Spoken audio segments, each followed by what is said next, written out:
good evening, good morrow, and good day, and welcome to another edition of Slice and Dice here with the Manylands campaign with a very special first time ever, but I think more than overdue, time to do a formal recap of everything that's happened so far in the campaign. Welcome, guys. Thank you for coming tonight. And happy 2021, everybody. Willkommen. It's a year. It's a year, beginning of the one, ending in a one. All time is arbitrary. And yes, it is. That fair enough. But how have you found the times off so far? Are you pleased to be back on the campaign, or did you need more time? Are we back on the campaign? Well, back in the stream, recounting the campaign. Very happy to be back in the stream. I would have been happy to be back with the campaign as well, but very very glad to be staring at the prospect of another year on this roiling hellscape that we call the planet Earth, with D&D as my co-pilot and hot stewardess. Fair enough. I was gonna say more solace for me, but okay. Sorry, that's just a reference. Sorry, that's an extremely random reference I made there. Came across a joke a long time ago that I absolutely loved, which was Jesus is my co-pilot and the Virgin Mary is my hot stewardess. Oh right. Okay. I was thinking. That's a what? That's an interesting way to turn a phrase. That's why I like it. To baffle people, you like to anyway, obfuscate. So today's session, as I said, is a complete one-off, and I keep saying session because it feels like we're just doing a regular session, but we're not. This is a look back, a bit of nostalgia, bit of a recap, I think, and a reminder, refresher for us as much as you, but for anyone who has not seen all of the sessions so far, and to be fair, there's a lot of them, but shame on you. But equally, there's a lot of them, and no, it's fine. So this is kind of a way of doing a nice recap so that you don't have to watch all of those sessions. We've all got busy lives and things to do. So instead of toiling through every single session thus far, we can give you the lowdown, the highlights, the lowlights, and everything in between, going through up to session 60, which is where we've got to so far, which means we have to take things all the way back to the very beginning, which is little Wayne's World. Falling through the time vortex. Indeed. Exactly what we're doing. All the way back to session 1, and to session 1. We'll skip session 0 because that was just doing the dice rolls and a little intro to your characters, but we got more of an intro as we went through the campaign. So, all the way back in session 1, a slightly Skyrim-esque entrance with Seth, as we pick up with him imprisoned on a wagon. Yeah, that's the meanest introduction that you didn't tell a player. Well. Yeah. Like, how are we starting this? Oh, by the way, you're in prison. What? What? But what was my crime? You're playing a rogue. You are playing a rogue. You are in crime. prison. You were walking down the street.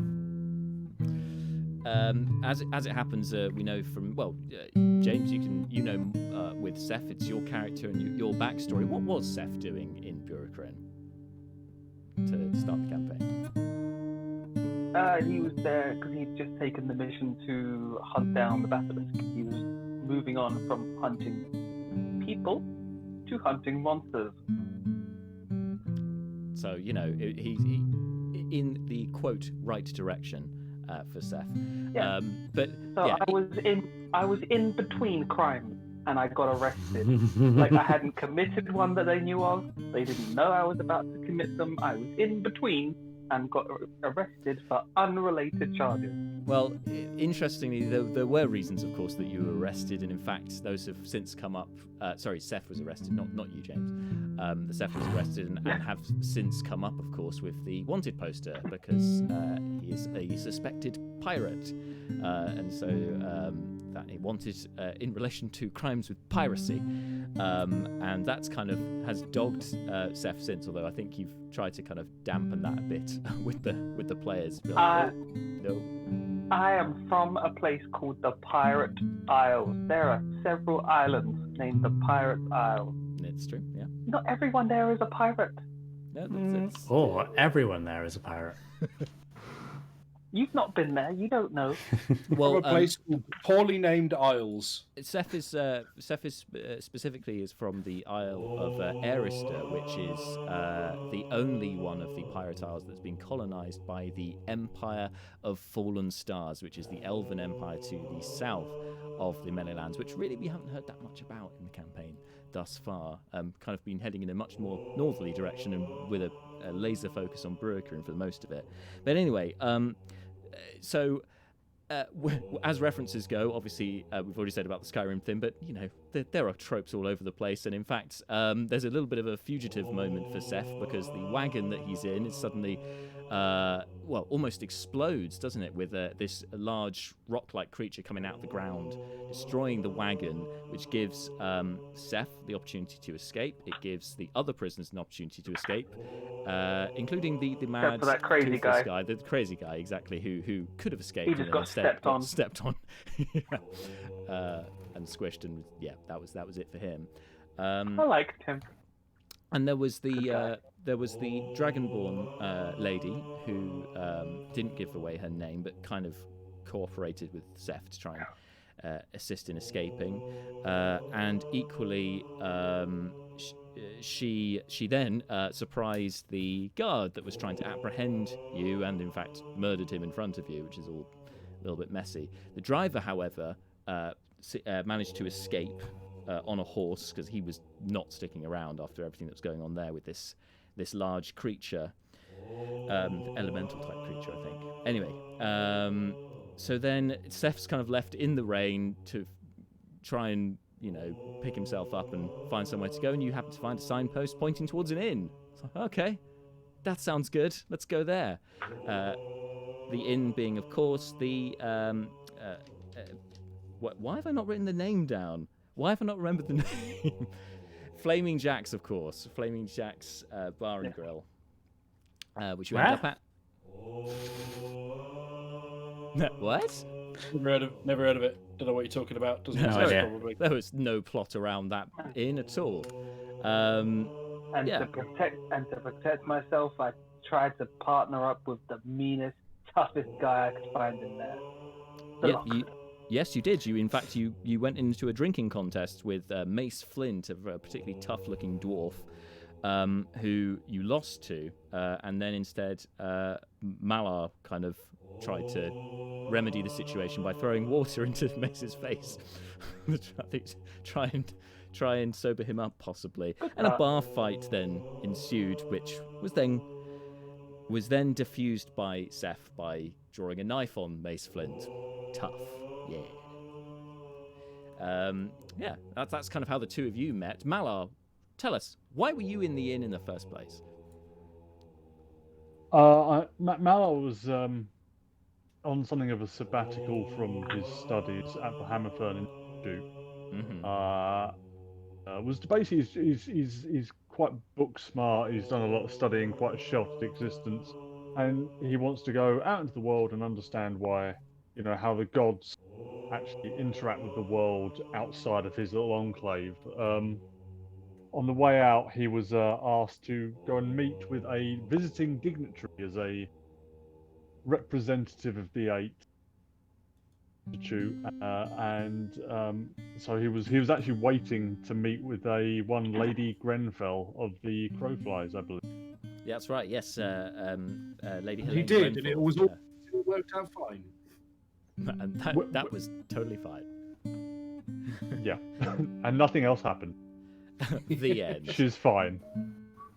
But anyway, after the fight was broken up, you and Seth were offered some work as you were there waiting anyway by the barkeep Jackman Winklebottom, as he has a bit of a problem with rats infesting the cellar.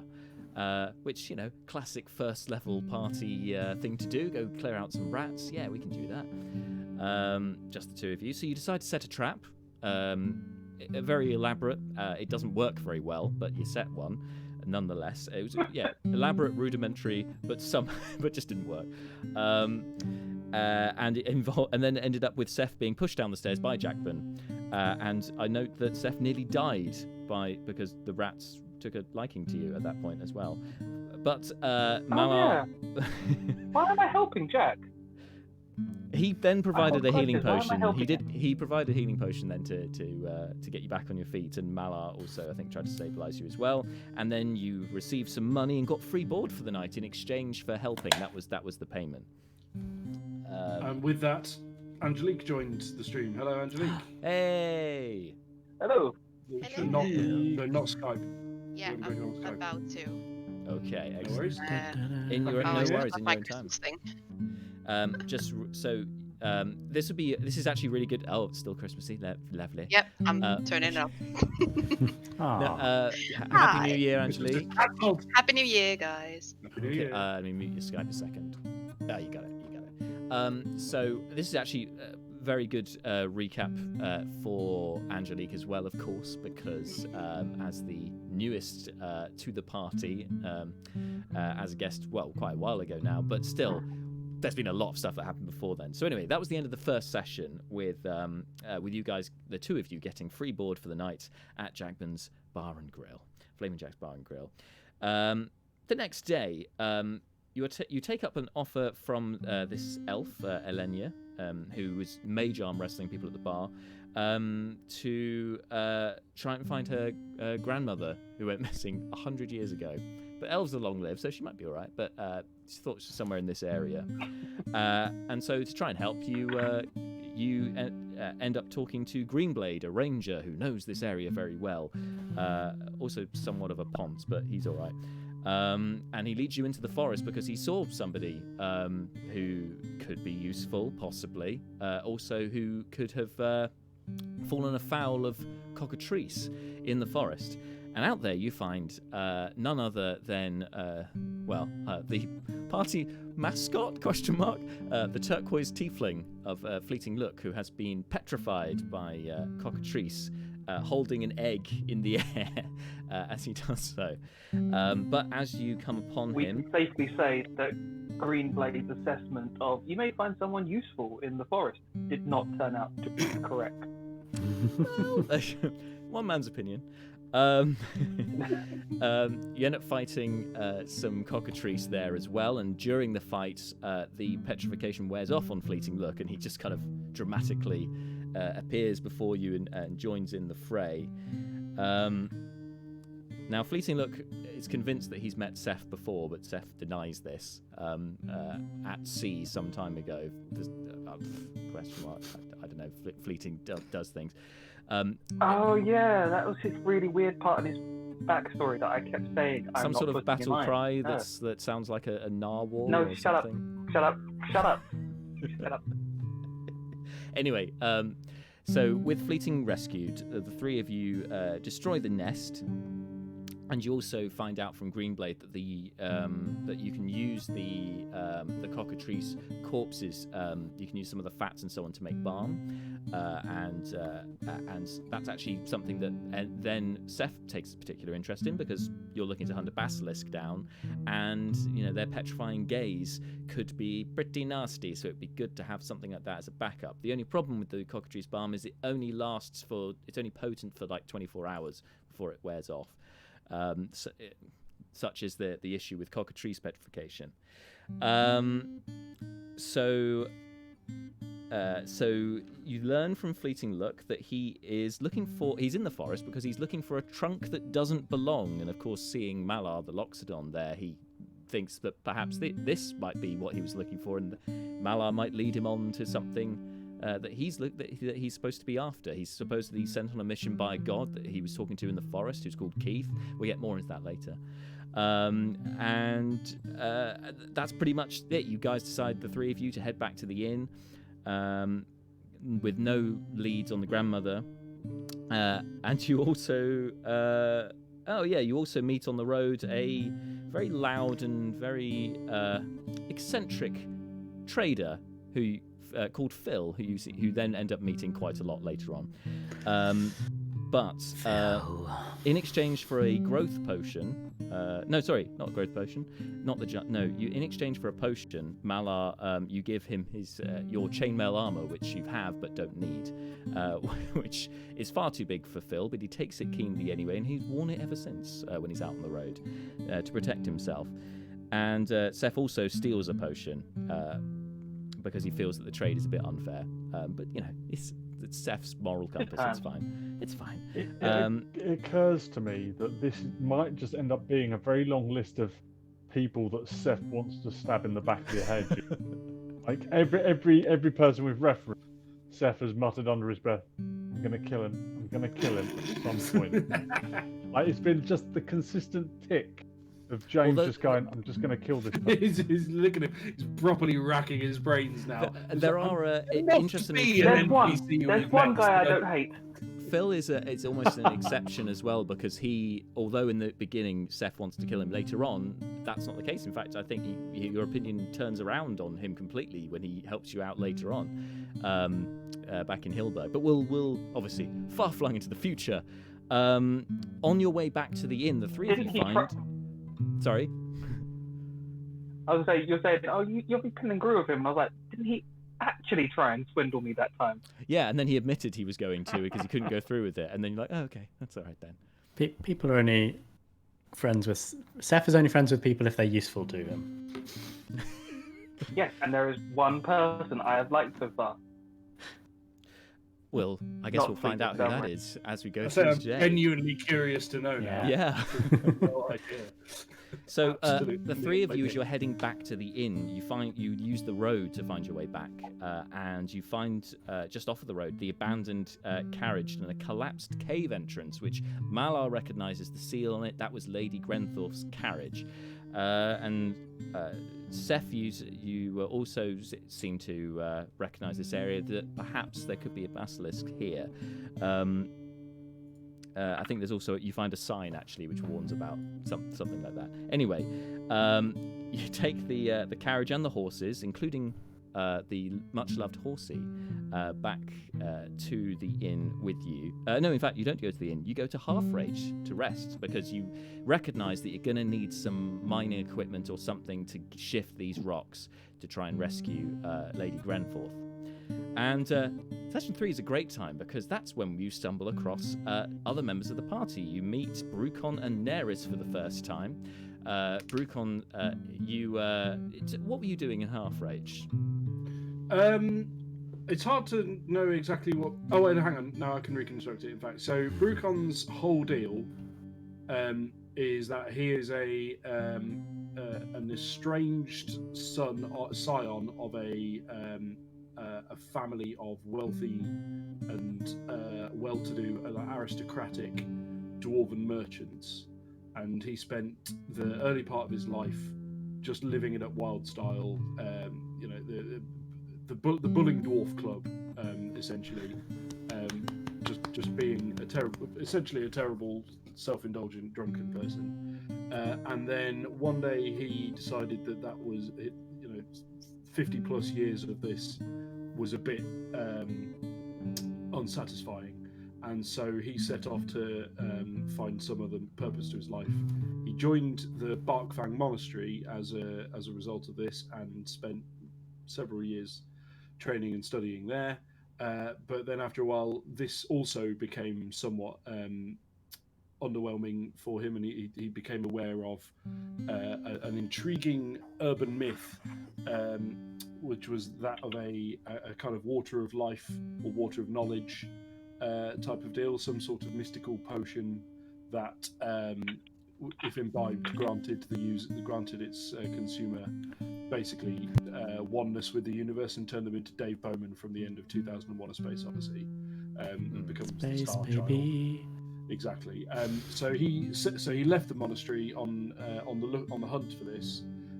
His arrival in Half-Rage, right, was where it started, was caused by him meeting up with his cousin Rudy during his kind of wandering of the world, and basically kind of just wandering around looking for leads. So Brucon was looking for more information about this mystical juice, this mystical knowledge juice, and he wound up in Half-Rage because Rudy suggested it was a good place to get a drink, and that was enough for him. And Rudy's kind of followed in the footsteps of a younger Brucon. Like he's the kind of frat boy that Brucon now loathes, I guess. And so you kind of ended up being more of his minder than anything else while he's living it up, and you're trying to make sure he doesn't kill himself. Which ended up with you guys at the top of the Half-Rage Tower, which then provided the cruelest of entrances. I've watched these back and realised that I thought yeah, this is a really nice DM, and I was like, no, I'm a dick DM sometimes. This was a cruel. I mean, there was a natural one involved. It wasn't entirely me, but still. I should have said, Angelique. So I have some clips that I'll be playing during today's stream, which you'll be able to see on Twitch. Unfortunately, not over our video call.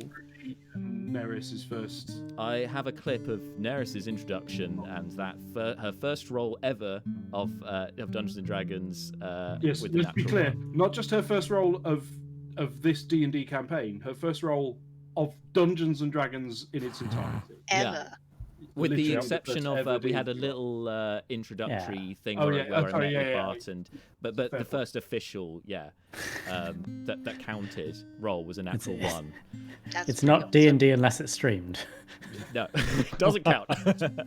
So speaking of which, because if it's not streamed, then we can't clip it like we're about to show you right now. Here we go. And this time you add your dexterity. Oh no! Oh no! Was it a 1? Oh my god! It rolled from something much higher, so I was like, no, Not too bad, actually. Well, you might, and if your dex is incredible, you might still make it.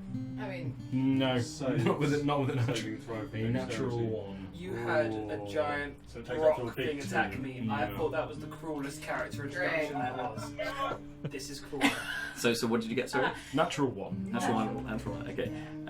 Okay. So as you round the corner, you see ahead of you this Genuinely, inn.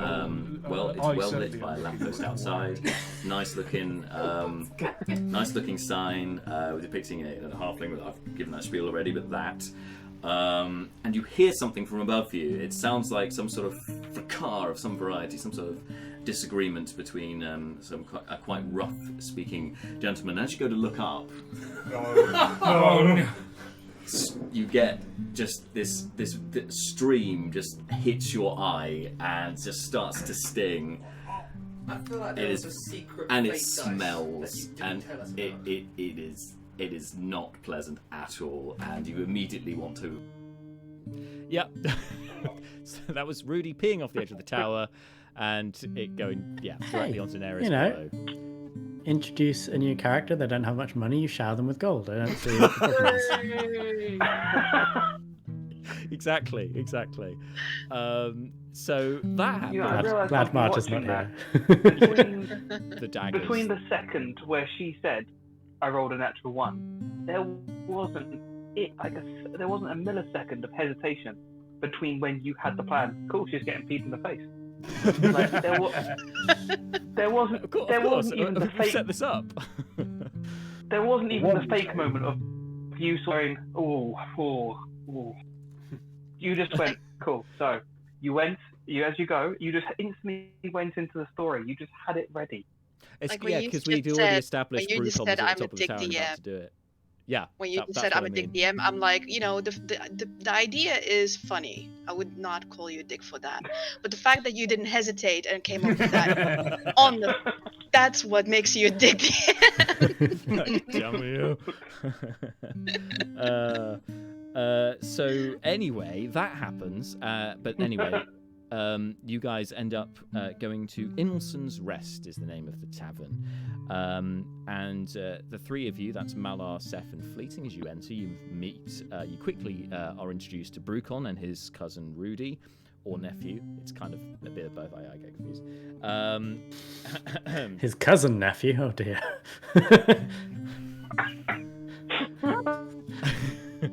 Anyway, is there ambiguity? Anyway, never mind. They've used both labels. It's It's anyway. the Habsburgs. Oh yeah, okay, yeah. Seth asks the village for help with shifting these rocks, and only one person volunteers, a half-elf with an immaculate ruff by the name of Leoberin. Leo, tell us why you were in the tavern in the first place. Why were you in Half Rage? Oh, all the backstory. Well, I guess it's all out now. Leoberin is trying to be a hero. Just straight up trying to be a hero to impress. Not even his girlfriends. The person he got pregnant, as far as they're both aware, baby mama, her parents, because she is sort of demigod-esque figure. Her parents would be therefore on the god level of existence. Yeah. They're archfey. They're all archfey. And yeah, Leo is heading out to adventure to be impressive enough that summary execution is not on the cards. Comfortably in the top 50% most noble motivations in the world. Yeah, comfortably. And it's I think it 'cause it Mallard is quite probably scandalous. wins, but only just. Because obviously her being a fae and Leoberin being non-fae, that's not really something that's meant to happen. They're not meant to have relations like that during the festivals, during the court of stars. So yeah, a bit of a scandal as far as Leo's. Yeah. Leo, how did you seduce a demigoddess? Like, I want to know what moves you used to. It's the rough. Tell You us know, more. Goes that- immediately to adjust the spectacles. Like, well, you see, here's what I did with this. Honestly, yeah, that is veiled in shadows. / neither of them remember. There was we've all been was there. There was a lot of mystical alcohol involved. There was magic It's a in big the air. it's a big party, by Mystical people roof. who are effectively gods. So the booze is super good. And evidently, Leo's not without his feel charm like- as well, and his airs Yeah. and graces. Cool. Give the guy Yeah, some credit. Leo doesn't I feel like remember Leo's as far Leo's as backstory is like a medieval prequel to Meet the Parents. It's like, I can so hold down a job.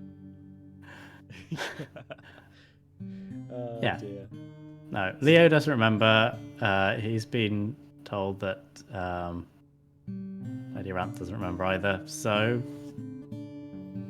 Yeah, there is a bit of a question mark there, which we've yet to reveal / explore. So, but yeah, he definitely woke up with warlock powers. he had the cigarette in his mouth in the morning, like, oh, that's what happened. Okay. A deal was made. The deal was done. You ended up with the powers inexplicably afterwards. Anyway, so Leoberin, obviously being a call for a hero, volunteers. Meanwhile, Neris and Brucon also encountered the group inside. Neris, being her fiery, steely self, is a little wary, especially as she's already literally been peed on that day, so she's a little bit wary of people. And Brucon just apparently just wanted to do anything to get away from his cousin. So it's like, yep, sign me up. Let's go somewhere else. While Rudy gets drunk, you guys rent some rooms. Seth finds some pirate code on the floor and ends up with this really awkward meeting where you'll think that she wants to buy something off you and she's speaking in code, but you don't understand what she means or what she wants, and nothing comes of it. Sorry, no go one ahead. can buy anything in episode 3. It's like, this costs 50 gold. It's like, yeah, I can offer you 2. And there's a smutty exchange, as was the name of the episode. Oh yeah. And in the morning, you go to leave to head back with the 6 of you now to go and clear the rubble. When you are accosted by a halfling in a very large leather trench coat by the name of Callie Shallows, who talks to you about a particular item that could be useful, the rock breaker, or the stone breaker, that's being housed in the warehouse within the village here, where she suspects slaves are being illegally used, and asks you guys basically to go and check it out. And that's your first quest together. Session 4. You guys come up with your plan. The plan goes pretty well, actually. But by pretty well, I mean you burn the carriage down, and a fleeting look makes the sounds of children being burned alive in the fire with thaumaturgy, and it got horrifically dark.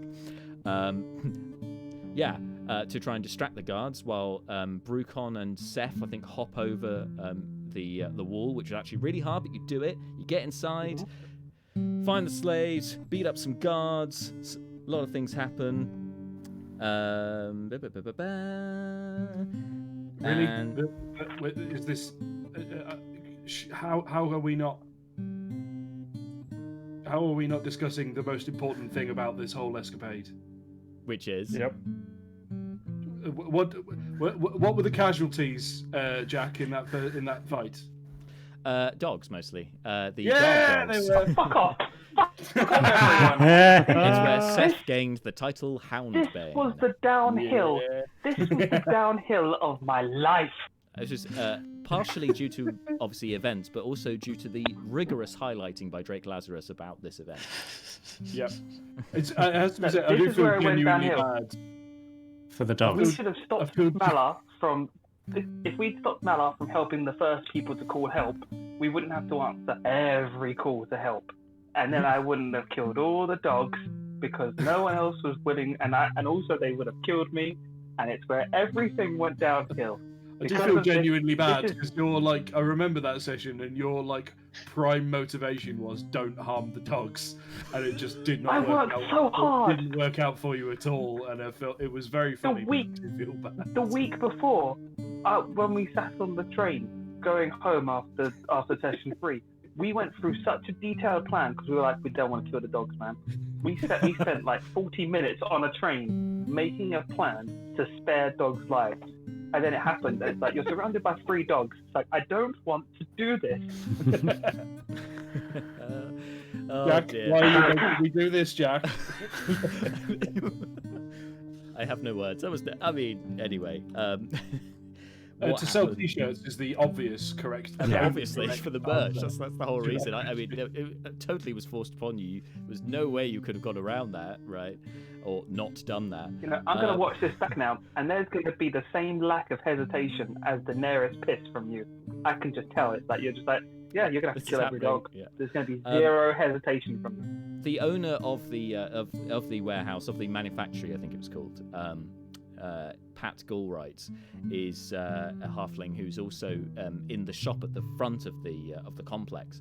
And while Malar and Leo distract him, Fleeting and Neris then can get inside to support Brucon and Seth in their fight against the guards, which ultimately ends up with Leo putting Pat to sleep because it's just the best way, just to get him out of the way. Is in this situation, the correct thing to do. Actually proved a number of times useful using sleep to just get people out of the way. And the fight continues into the warehouse itself, where you end up coming across a halfling cultist of sorts who you manage to capture, but the rest of the guards inside don't put up much of a fight. And you also find inside the warehouse the Stonebreaker, the thing that you're after. However,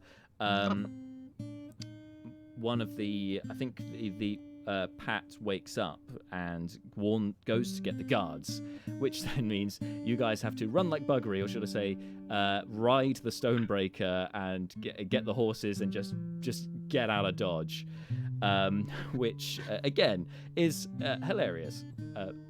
Sorry, Bart, you're muted. What were you saying? You're a bad man, Marshall. You're a very bad man. So Marshall's just shared an all dogs go to heaven meme.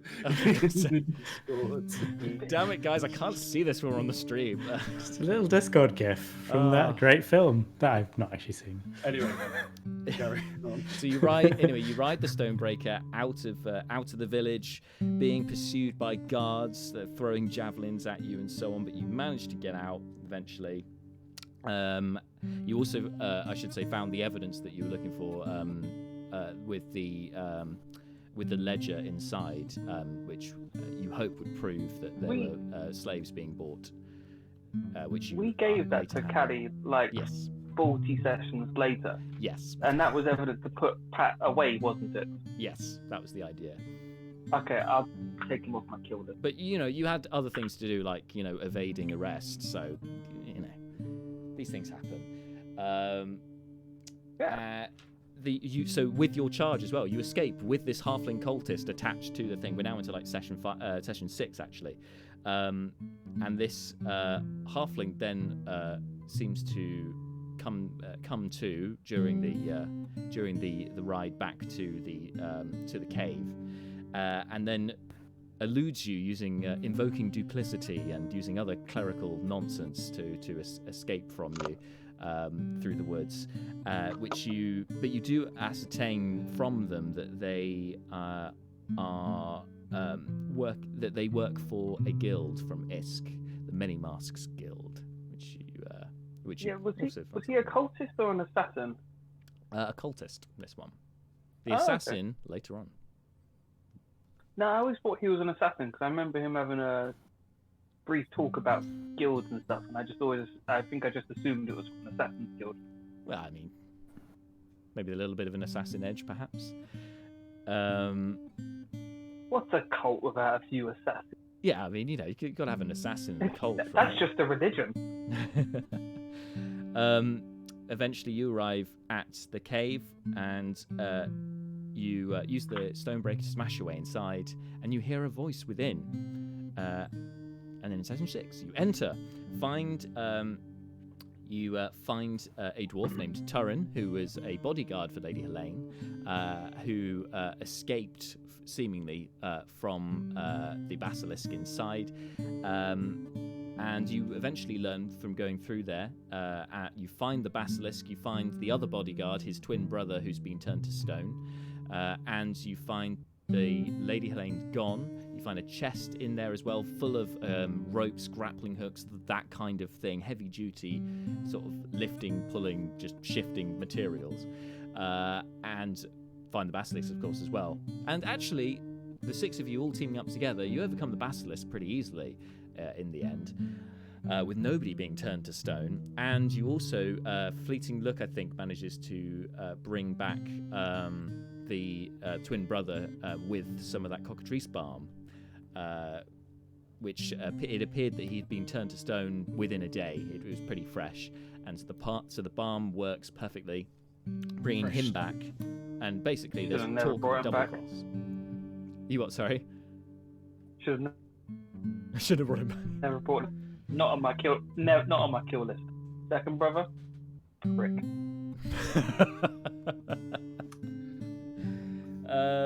One of them is fine. The other, his ass is grass. The other one is an ass. Yeah.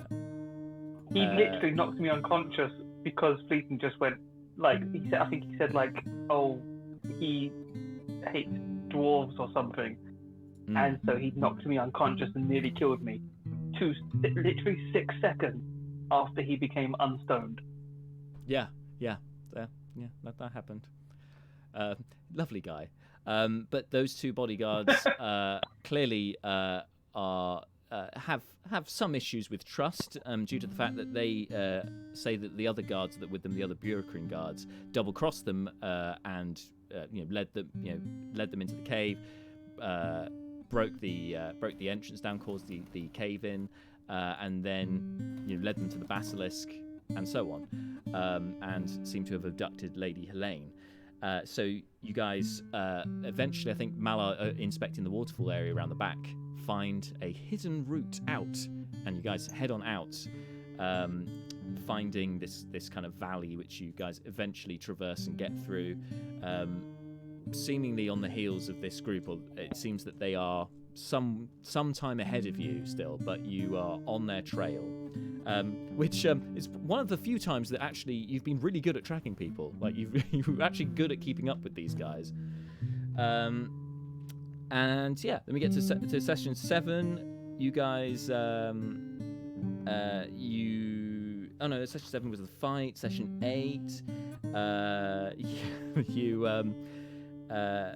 you do more exploring. You find spiders.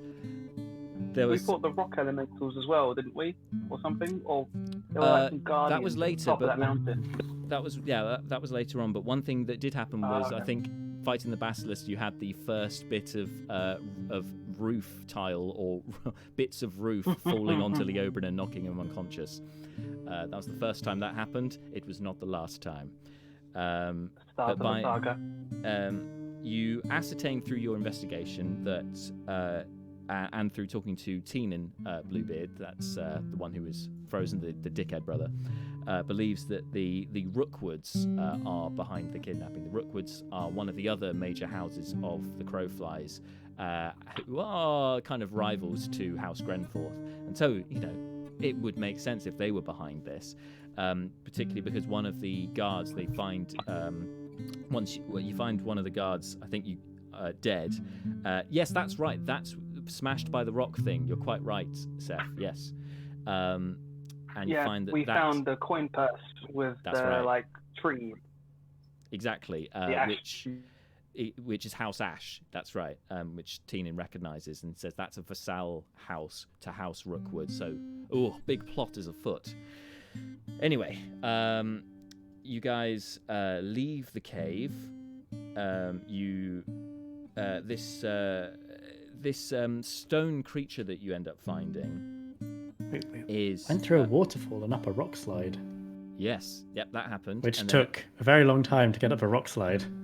There was a lot of falling down, wasn't there? A lot of rocks giving way and so on. Eventually, you got out of there, and it was that rock creature was. I don't know why it's not. On mine here, I say rock person is religious. Yep. And which? I don't know why. And which session is that? How did we get away from that? I remember we just talked to him and just walked and got away. I've got number 9 here. 9. Yeah, got it. 9th of September 2019. Yes, because this rock creature, the Stone Guardian, hints that they are waiting for their master, and it says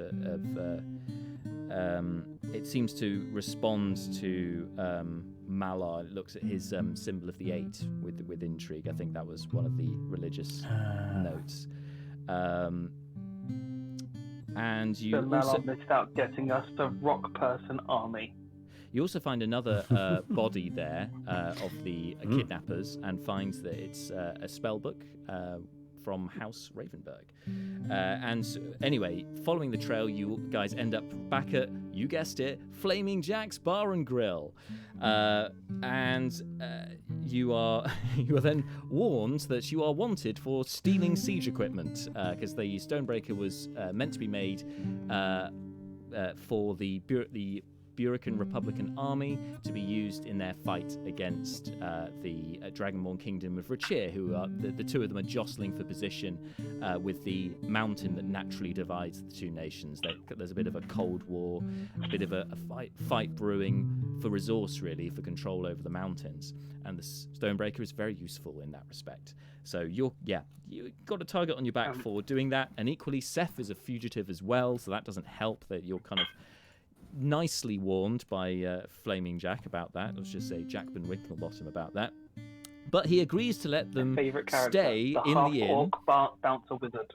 Yes, you have the half-orc bouncer wizard, who's quite cooperative with Seth in particular. And he eventually agrees to deliver the basilisk parts to Seth's contact in Calas. Your once captain, Stone. He is my favourite person, that bouncer. Great guy. he goes with the elf who was looking for her grandmother as well. But they don't leave until you guys have cleared the rat lair, because Jackman's having more rats appearing in his cellar and thinks that you guys haven't really done the full problem yet. And as you guys go down there, you find that, in fact, yes, there is an entrance from the cellar into this cave complex. And that's into session 10, where you guys start exploring down there, finding over the next couple of sessions all manner of rat experiment creatures, arachnids, rat bear pig. There was ones that breathe fire. There was all kinds of weird rats down there. But before you got there, there was one revelation which I think tops all of the rat discoveries that you later found, and it was a little gem which we learned about Fleeting Look in session 9. Here we go. Okay, so you put yourself in one eye open. Put yourself in an interesting position amongst the barrels and so on, sleeping, facing Fleeting Look. You eventually drift off to sleep. Fleeting. We're not audible now, are we?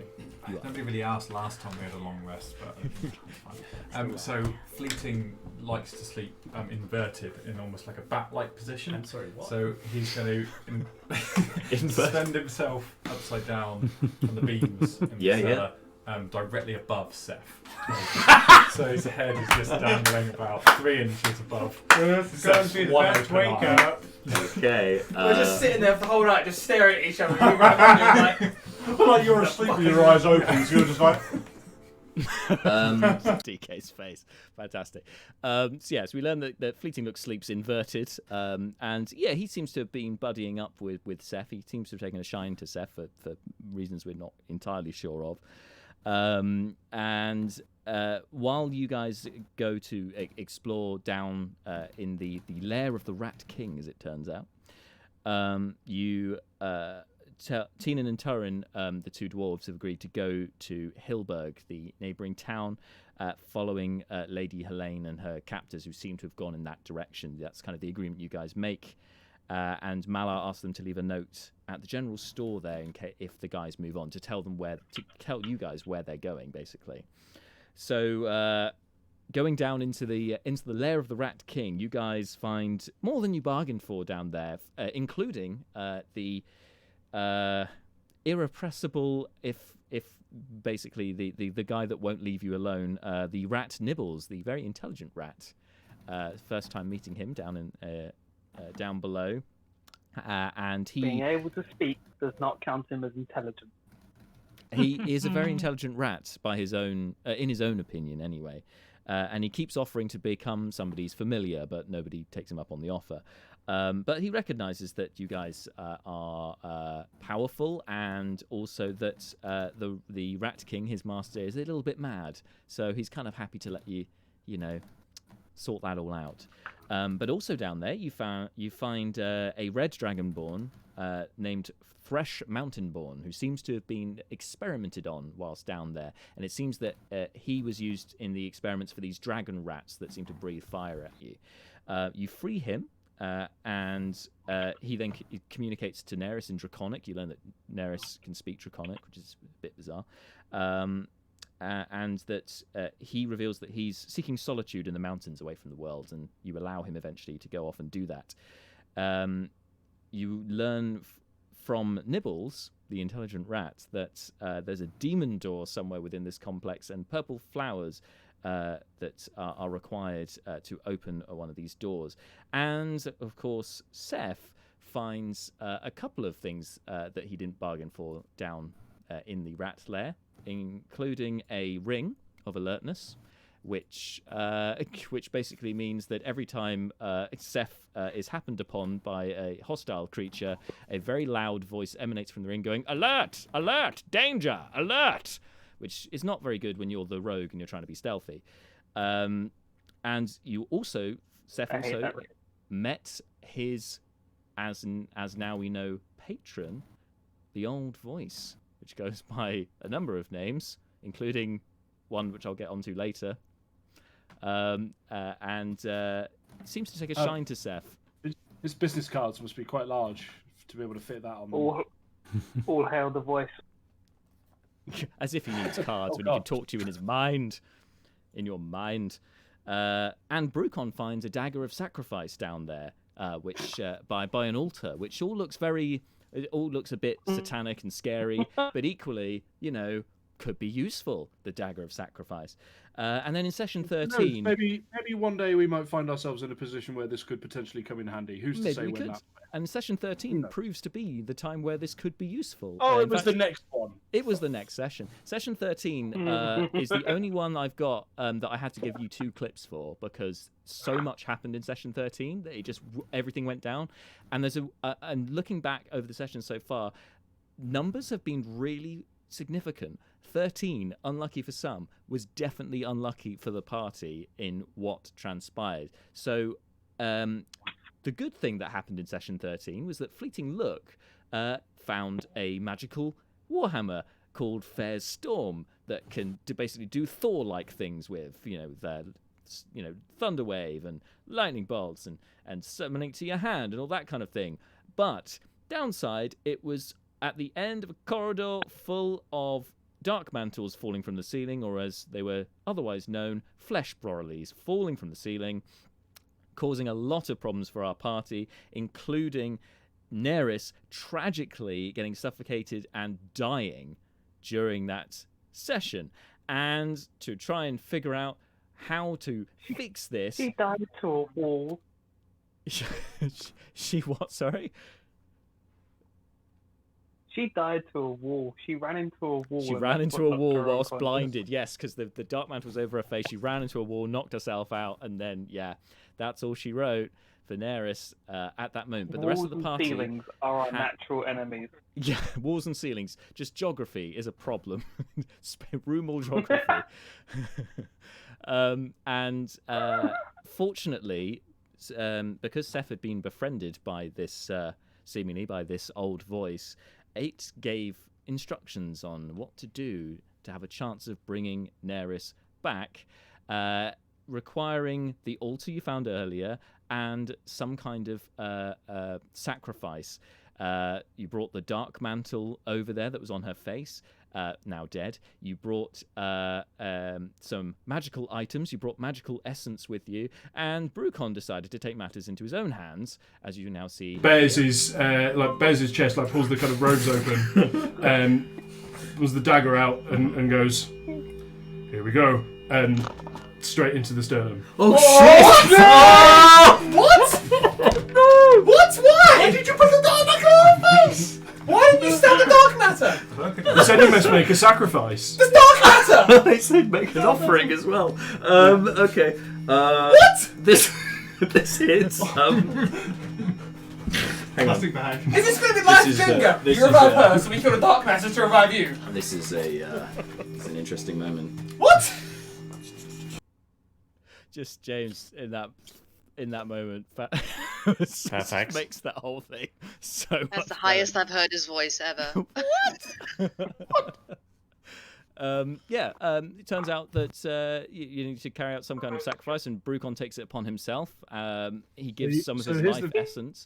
Go ahead. Yeah, you put Brucon in this situation involving magical shenanigans with someone at danger. Wild stuff is going to go down. Yeah. He is not competent, but he wants to be helpful. Look what I can do. Others have to make sacrifices as well, Leobrin is kind of coerced actually into providing some magical essence, and it seems to have a lasting impact, which becomes more apparent later on in the campaign. But he has to give up one of his spells. You lose a spell through the ritual, which is sad times. You lose fairy fire, but some are more keen to go on with this ritual than others, as you'll see here. We need to make a sacrifice. No, hang on. This is dark magics. This is not of the will of the Eight. No, I won't stand by this. I insist we must go to the surface. We must seek help another way.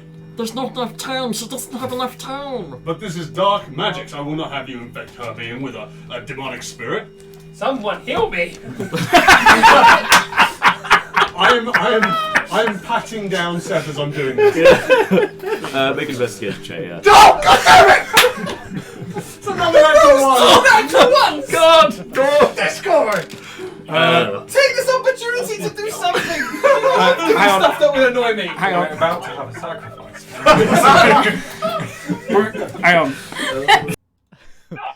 So that just we also there's also the session where DK has horrific bad luck and keeps rolling natural ones when he's just desperately trying to do something helpful you're trying to hold back one of the other characters, I think, and you just critically failing all over the place. It was trying to. He was trying to look for a healing potion in my pocket. Yeah, that was it. Because Seth was unconscious. Yeah. That somebody heal me nearly killed me. It was just the timing. The timing was glorious. Yeah. I'm watching Brucon stab himself, and I'm unconscious, and there's a voice going, "You need to sacrifice magic," and it's like, somebody, let me say it. Because the voice was only talking to Seth, which made it very awkward when he went unconscious to then know what to do next. It's just absolute pandemonium ensues. However, after going through all of that arduous effort, you do manage to bring Neris back to life. So that was our first character death, but she was brought back by this ritual, and she saw a strange vision of fire and a huge red dragon that gazed at her before billowing flame over her. And also, when she comes back, she's got the scar still round her neck from the dark mantle, and she seems to have a strange affinity with fire. And since that point, whenever she casts a fire spell, she becomes imbued in fire all over. It surrounds her when her skin kind of becomes a flame every time she uses fire magic. Since that point, it's weird repercussions of being brought back to life when you're a draconic sorcerer. And then we ended that episode with with Bart going, "Dungeons and motherfucking Dragons," which I have used like an obscene amount since then. Lovely moment. Sorry, I think that's actually my favorite session. Yeah. In that session, that's my favorite one, because there was a moment when you were going through the ritual of bringing her back, because we were all sitting around the table, so we're all there together, and we are completely silent and just we're just so focused on you, and you were given the speech of what was happening, and there's just such silence around the table staring at you like, did it work? What's happening? Yeah. That it's the most focused any of us have been. I felt it. You could feel it was palpable, like the atmosphere. And I mean, as much as we loved playing the game still over the internet, it's one of the things that I guess I miss about us all being in the same room, is you don't get that kind of sensory experience as much. And equally, it's easier to be distracted when you're on a screen, because you can look at another thing or another screen, or bring up another window, or do another little chat to one side. So it's been quite an adjustment since then. But I think all things considered, where we are now, we're in a good place, and it'll be great when we can finally be back in the same room again, whenever that may be. But in the meantime, this is doing the job well. But yeah, that was an epic session 13. And you were all rewarded with Jack Booker at the end as well. Yay, flaming Jack Booker. Woo! The worth of Neris' life. But Malar, the weight of that decision weighs heavily on Malar, and he has to have a very grown-up talk with the rest of the party. So then in session 14 at the beginning it was after session 13 that we became Twitch affiliates, which was fantastic. So session 14 was like, we're affiliates, woo! Which was a great moment, and we also talked about the merch store and blah blah blah.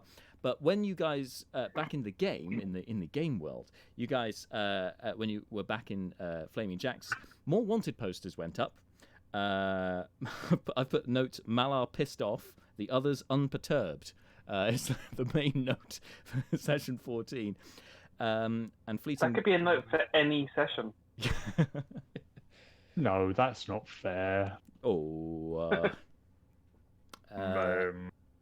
There are some moral questions about bringing Neris back from the dead, but you still haven't, at this point, defeated the Rat King, so you guys decide to pull together again and head back into the lair. It seems that the Rat King, when you do find him, seems to also be able to speak to this old voice. No problem. And it's where are we? Yeah, it seems to be able to talk to the voice as well, and it seems that it's driven him mad, the old voice talking to him. And it's almost a cautionary tale for Seth, who can now speak to this thing. So you decide to knock out the Rat King and try, rather than killing him, try to save him. And then over the course of the next session, it appears that keeping him alive is not the easiest thing to do. And eventually, Seth kills the Rat King when he tries to escape from you guys. But it's not all bad. Seth also finds Cadence's magnificent vest, which allows him to cast minor illusion, which is that's good fun, and it's been very useful. I love that. Then.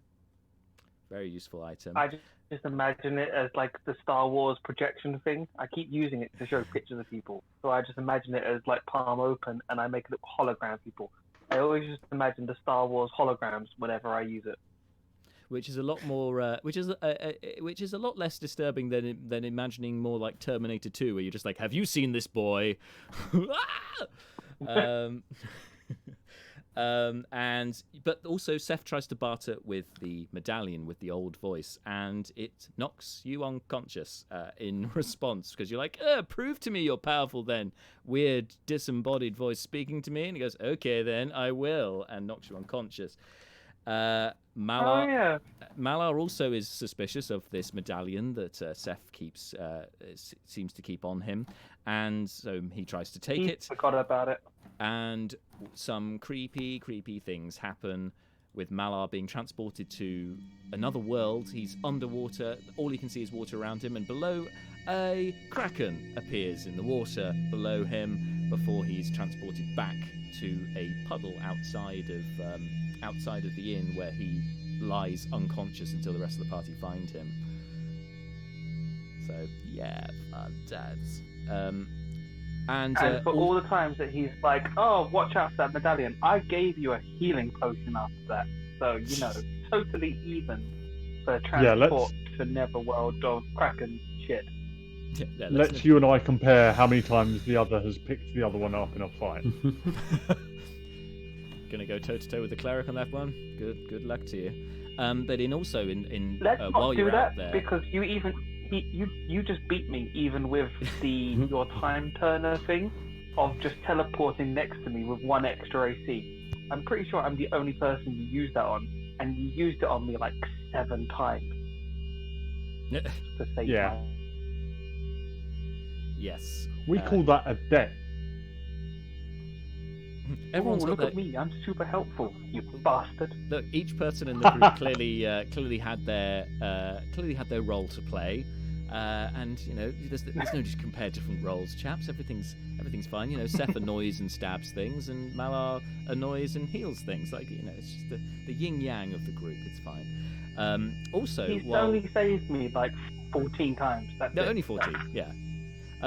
Leobrin, when you're outside as well, also finds his tome, his grimoire of shadows, which has a very natural feel to it, and there's a single fuchsia flower inside, and he gets a cryptic-ish message from seemingly his patron, saying that the pact is now made. And that so that he is gifted that by Lady Aranth, which you can then use to great effect with your ritual casting and with your cantrips and all the other fun stuff that comes with that tome. No ritual casting.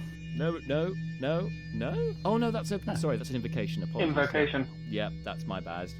But it's specifically for that pact. But yeah, you don't have to take it. Yeah, you don't. But with your extra magicalness that comes with your tome. Excellent. Now, this is where Seth hires Grunt, the bouncer, along with Grunt, that's his name. Along with Elenia Matiz, the elf, to deliver the basilisk parts to Captain Stone, and they go off on their merry way, and we don't see them for a very long time after that, while they're off doing that. And you guys head to Hillberg to catch up with the dwarves. You find a dragonborn paladin by the name of Rexlan Shortclaw of the Order of the Broken Fang. And you also find some giant spiders, which he's fighting. He proves to be an important figure to you guys later on. He's a do-gooder who is, as part of the Order, he's looking to prove himself in the Order, but their main goal is to find and root out and destroy monstrosities and protect the civilized world from them, which they believe is a very big threat in Burikrin, but some others don't really believe that. When you arrive in Hillberg, obviously Burikrin being full of dwarves and dwarf communities, for some reason the Rumbleguts family have a very large presence in much of South Burikrin, so Brucon really can't go anywhere without meeting somebody who's from his family in some way, and you meet the gate guard known as Otto Wayland Rumbleguts. And then there is also walls, man. Goddamn walls. Coming out of the walls.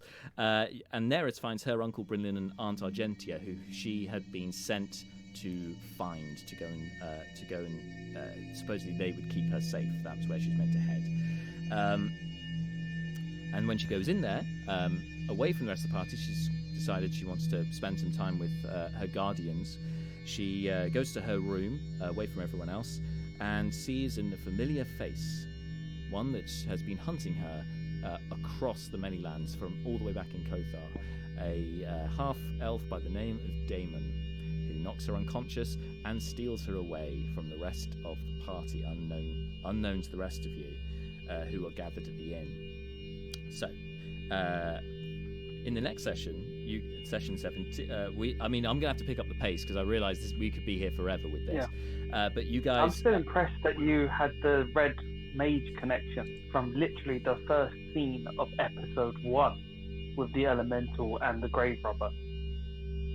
Thanks. Well done. A grand web was weaved, which I'm still building, but you know, as long as I'm at least a session or two ahead of you, it's okay. And we really, really want to kill him and ruin your plan. Yeah, he has galvanized himself as enemy number 1 of you guys later on, through this act actually, and through the subsequent acts following this.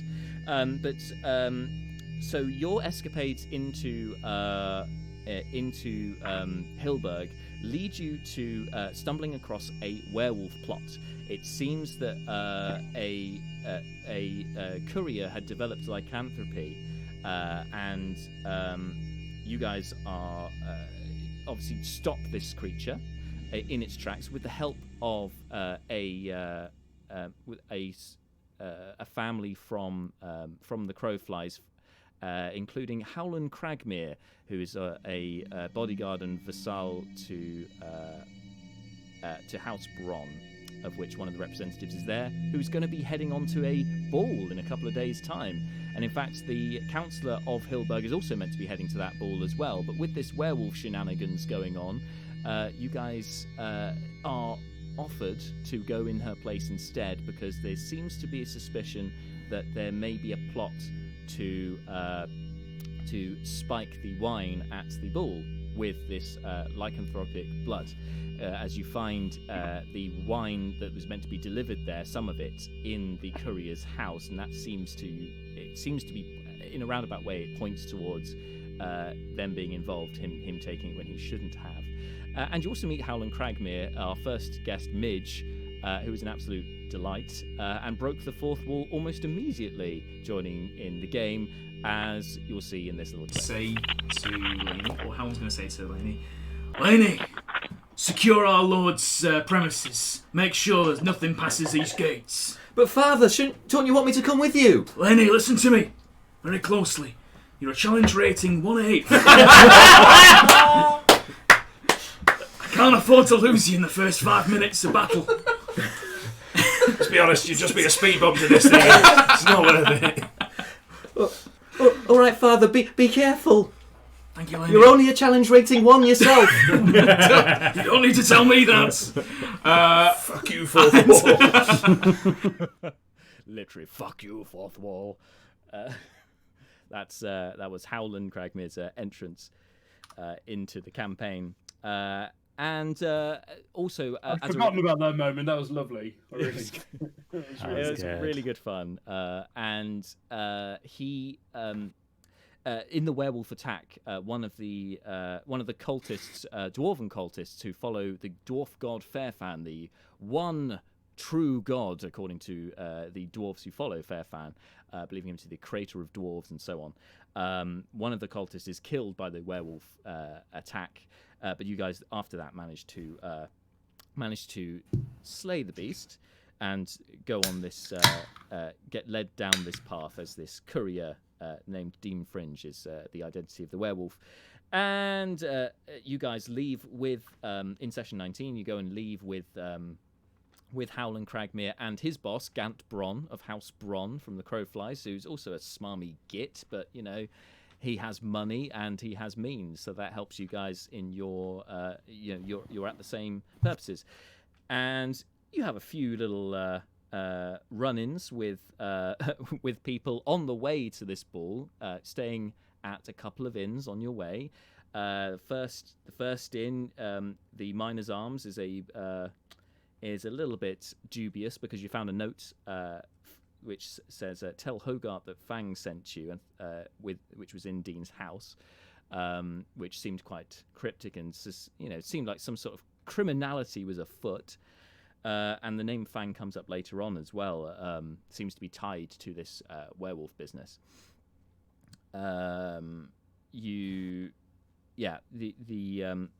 in this in the Miner's Arms proves to be quite eventful, as some mercenaries don't take too kindly to Seth. I don't know why that would be the case, but they don't get on. And again, it's up to Leobrin using sleep to try and solve the problem, and then giving you the rest of your time to then tie up your captives and then put them in all places in the beer cupboard. Just leave them in the cupboard, tied up, and guard them while you get on with what you need to do in your investigation. And it's actually just after you leave this place that you finally, as luck would have it, find Lady Grenforth and the rest of her abductors on the road. Their cart had broken down, and you try to apprehend them, but they fight back, and so you end up slaying them all. Kill them all. And you, thanks to Howland Cragmere being with you from the Crowflies, he identifies that they are indeed from House Rookwood. One of them, in fact, is a captain of the Rookwood Rangers, which is a powerful military group within the House Rookwood. So all the signs are pointing to them. And yeah, that's you managed to get that. You have the statue, so then you're just like, well, we've got to take the statue with us now because we're not leaving it here. Just the amount of stuff that you guys end up carrying with you as you go is quite impressive. And we also got to see Howland's interrogation technique in this session 21, which was quite something. Oh, as you can see, you try to escape. It's not going to end well for you. I see. I told you.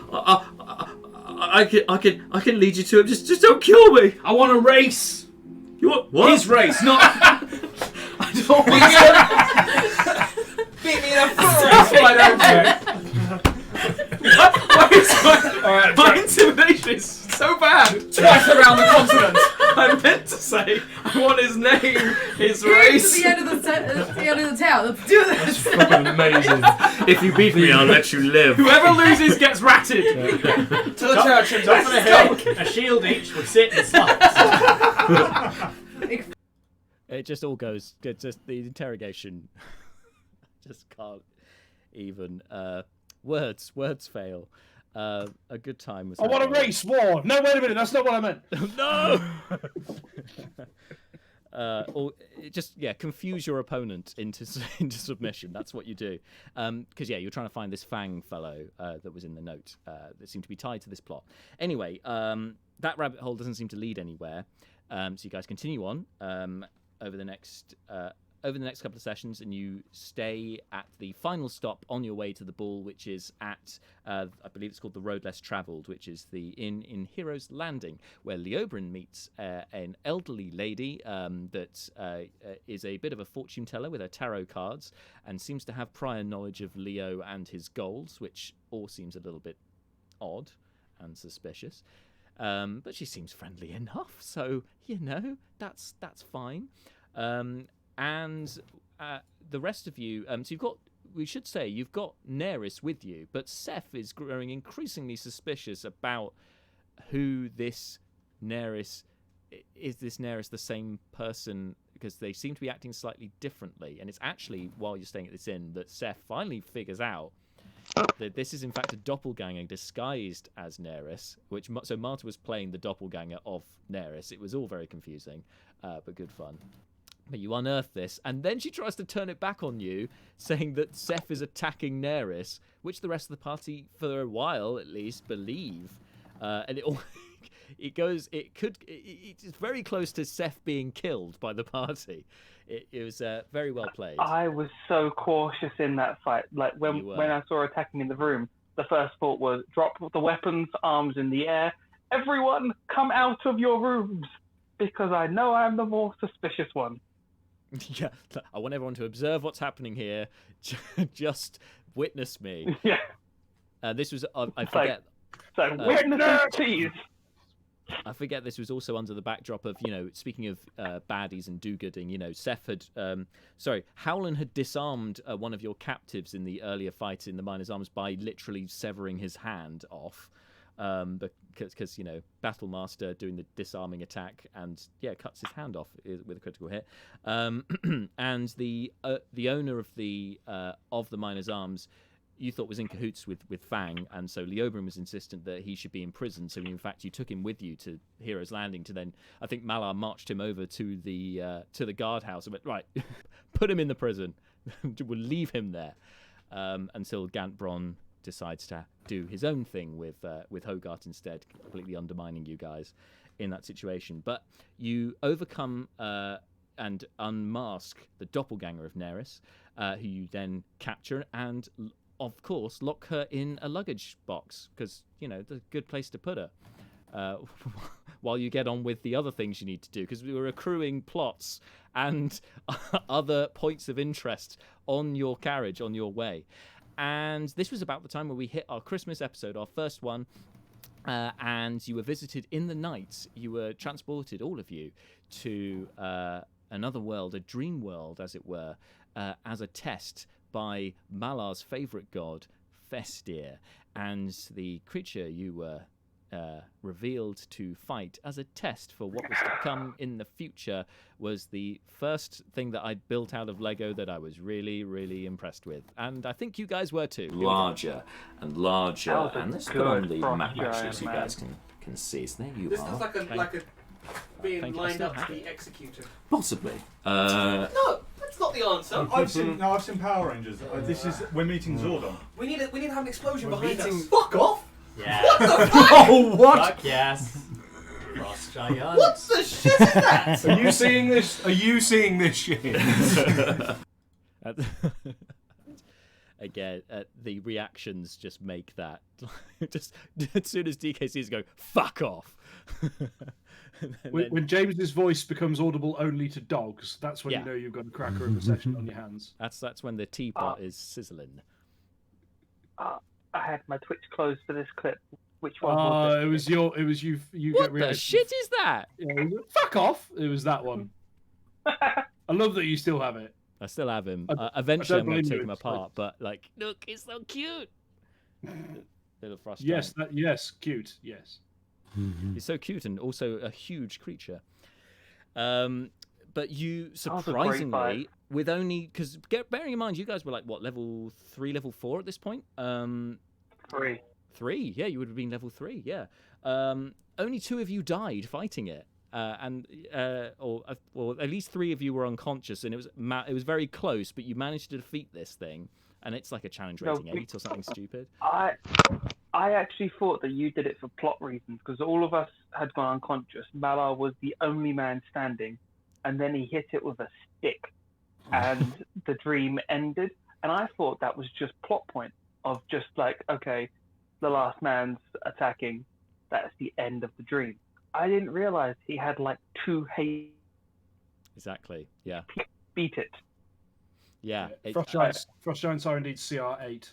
I mean, I'll take the credit and say yes, it was all a grand plan by me all along. But no, it was just fate. Fate had it that Malar would be the one to defeat it at the end.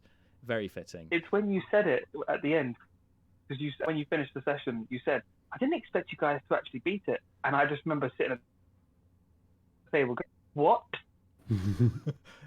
What the shit is that?" Yeah. CR, it's nonsense.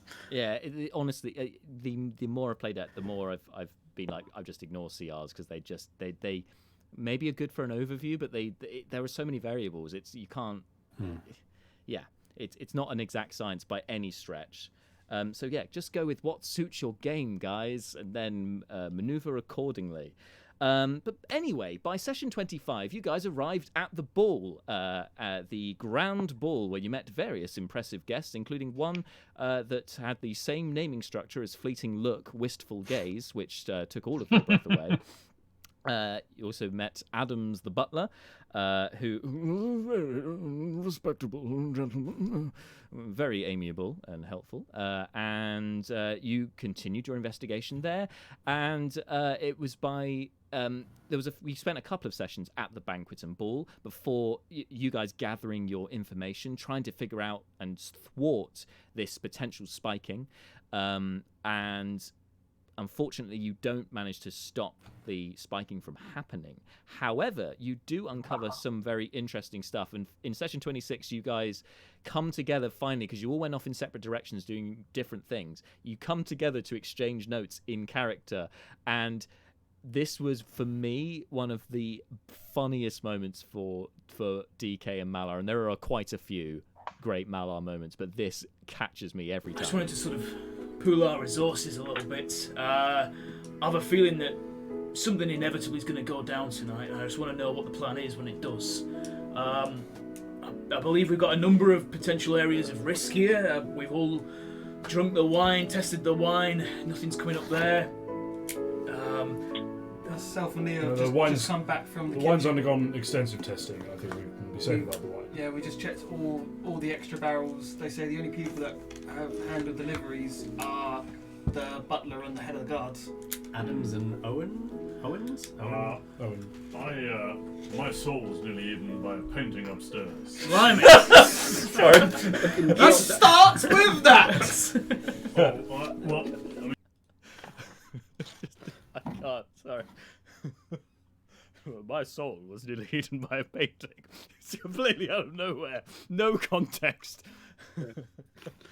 Oh, sorry, I think you guys are a couple of seconds behind, so I'm like spoiling it for you. Sorry. You guys come together, you have that meeting, and then you also encounter Marta's second character, Kajira Ironside, the half-orc barbarian, who has sacrificed, caught the giant boar, which is being served at the meal that evening, and she is less than cooperative and frosty with some of the party. But, you know, your goals align when you're defending yourself against guests turning into werewolves.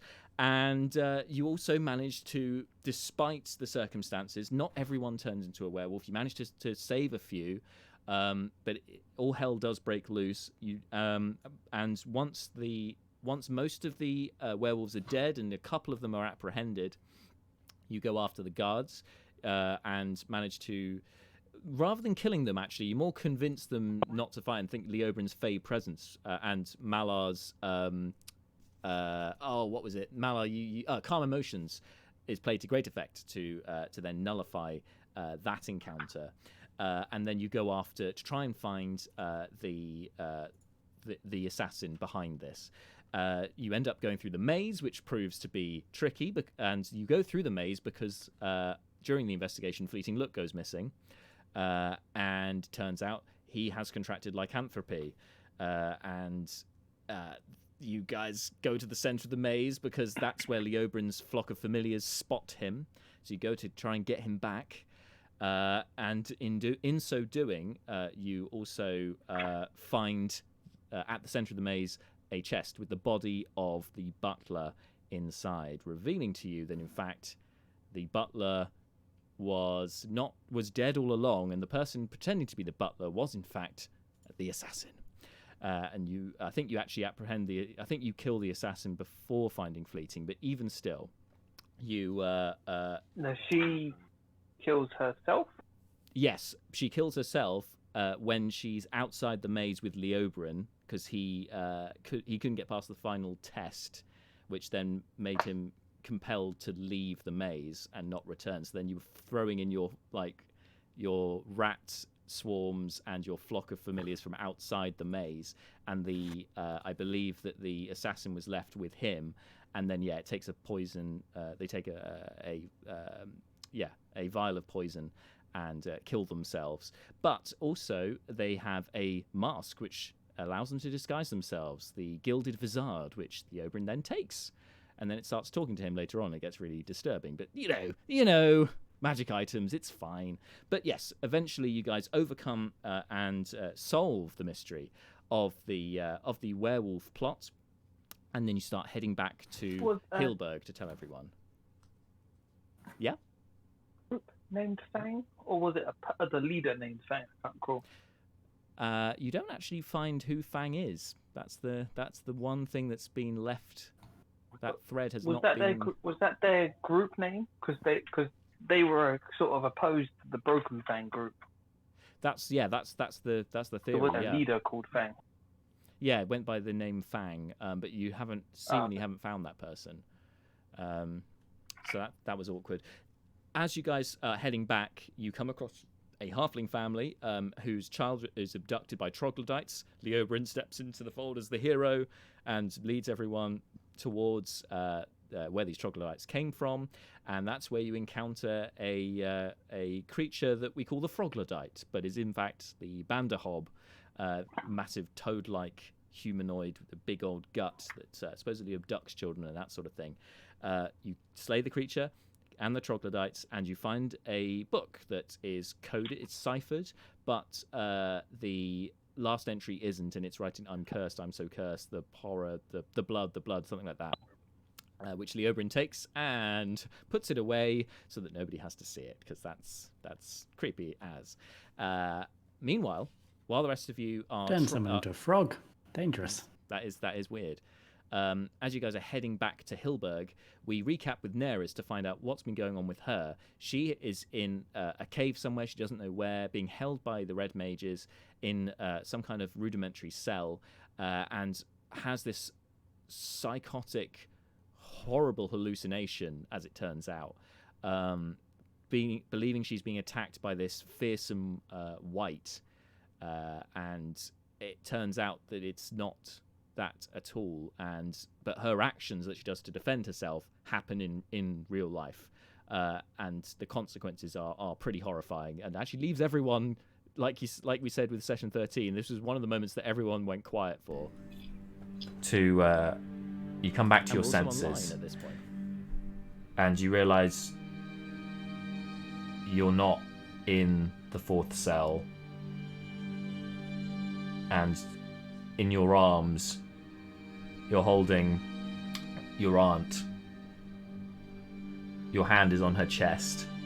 There are So I embers. just murdered my aunt. There is embers left around where you've pressed your hand into her chest, and she's lying there lifeless in your arms.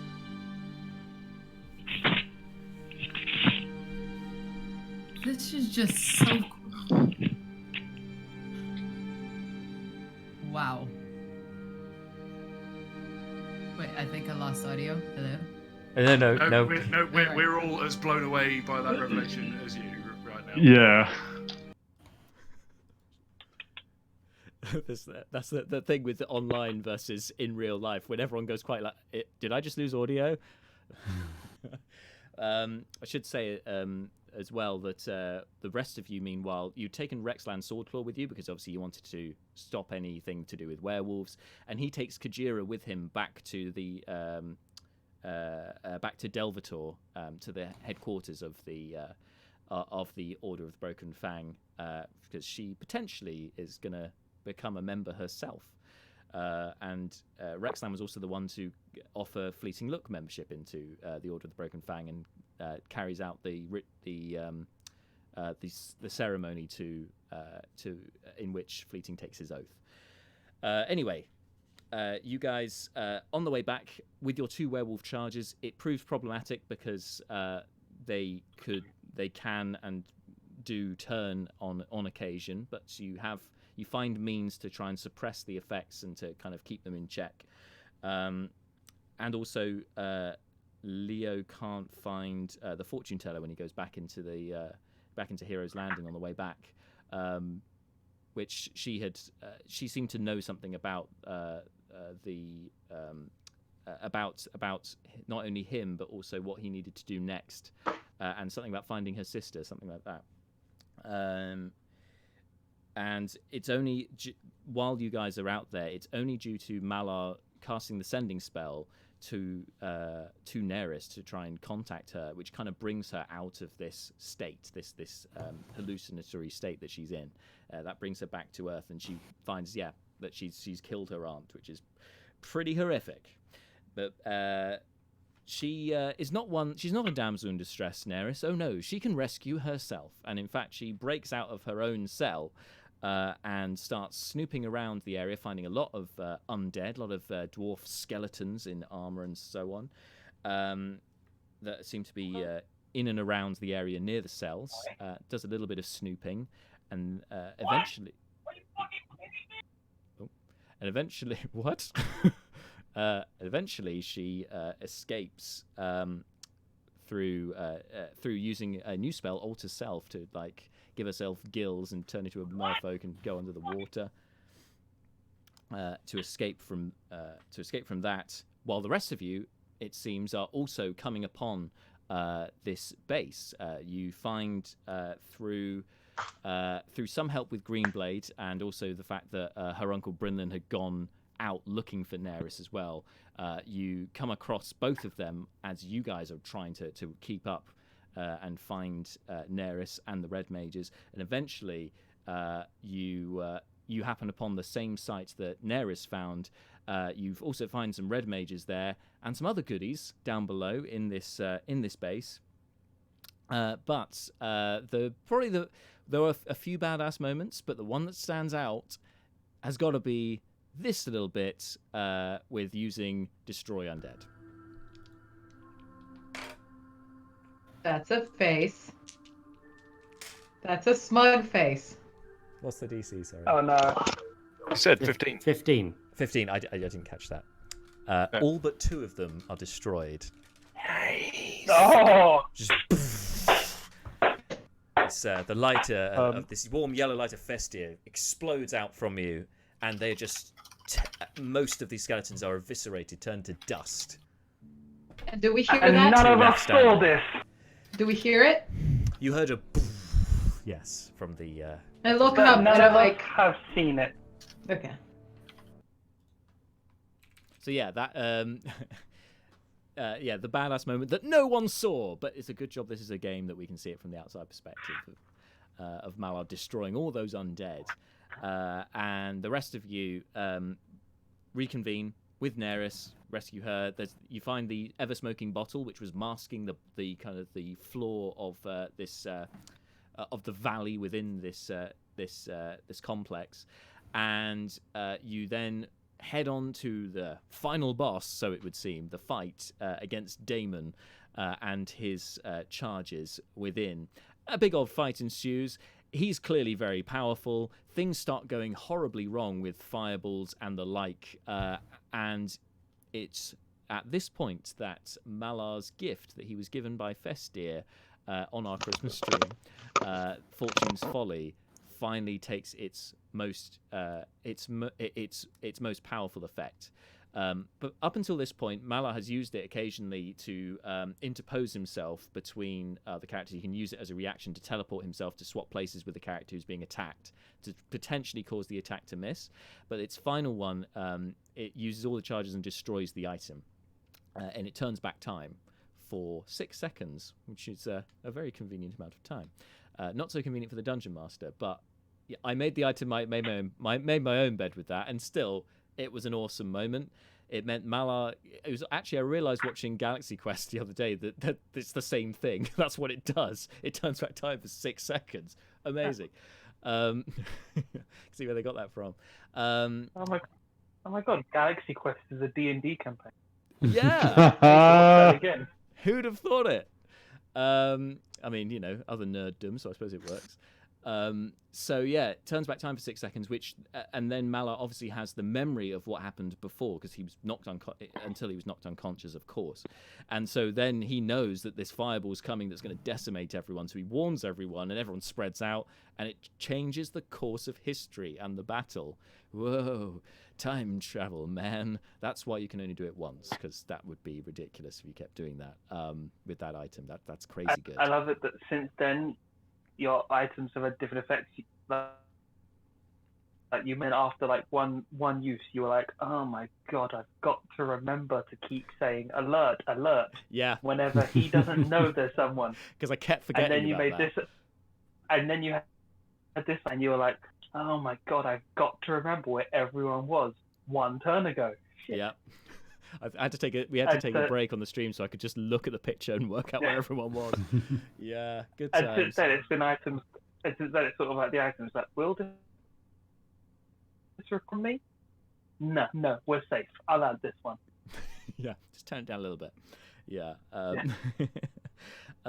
Anyway, so you change the course of the battle, and you guys defeat everyone. You force Damon to flee to Dimension Door out of there because bad guys using Dimension Door. Force him to escape. Damn. Next time you have the counterspell ready. And also he was shutting down Brucon for that entire fight, so it was nice that you actually managed to defeat him despite your tankiest guy being that subjected to banishment and then hold person. It wasn't a good time for Brucon. But anyway, as he escapes, the whole place starts to collapse, and this causes probably even more drama because as you hightail it out of there, one of the party, Leobrin, is a bit winded and is then again succumbs to ceilings falling on him and is left under the rocks, which then gave the moment, the moment that we cannot forget of why green screen is actually quite handy when you're playing online. It's really helping the role play. Because like now I'm in the rocks. Well, this is getting clipped. I'm in the rocks. Fantastic moment. Love that. But Leobrin has a guardian angel watching over him, although it seems that her power is waning. Lady Aranth uses a creature called a Boggle to teleport Leobrin out of that area and to her domain in the Feywild. And a lot of exposition happens, and Leobrin basically is in those uncertain terms, like, I'm pregnant, you're the dad. My powers are waning. Find out why my powers are waning, please. And then Leobrin rightfully asks, okay, where do I start with this? To which she basically doesn't give you an answer, which is not helpful. But something went wrong. Something's changed. And that's not right. And it must be through Leobrin. It has to be through him rather than through her. And she's hidden herself away from the rest of the spring courts because if other courts get wind, or other houses get wind that the spring courts' powers are waning, they may go for a power play themselves and try to take their place as one of the major houses of the Court of Stars. So it's there's some high stakes nobility stuff at play for the Fae there. So a lot of burden on Leobrin's shoulders. But the rest of you search for him, for ages and ages, can't seem to find him. You turn everything over. Fleeting Look ingeniously uses the way that he can summon the warhammer back to his hand to basically pull rocks around, but you can't find him. So you all go back crestfallen to the inn in Hilberg, thinking he's dead.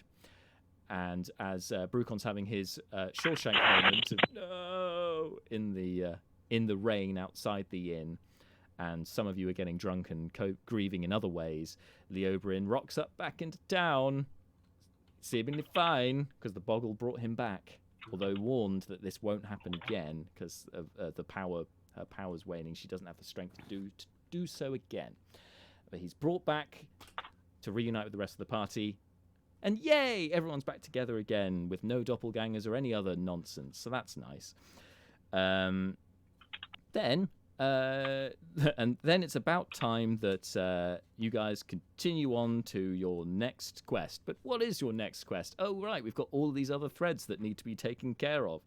But then, oh no, we won't deal with the Lady Grenforth stuff because no, the plot comes slamming into your face because we hear that the inn is on fire. Flaming Jack's Bar and Grill is on fire. And you guys go over there to find it.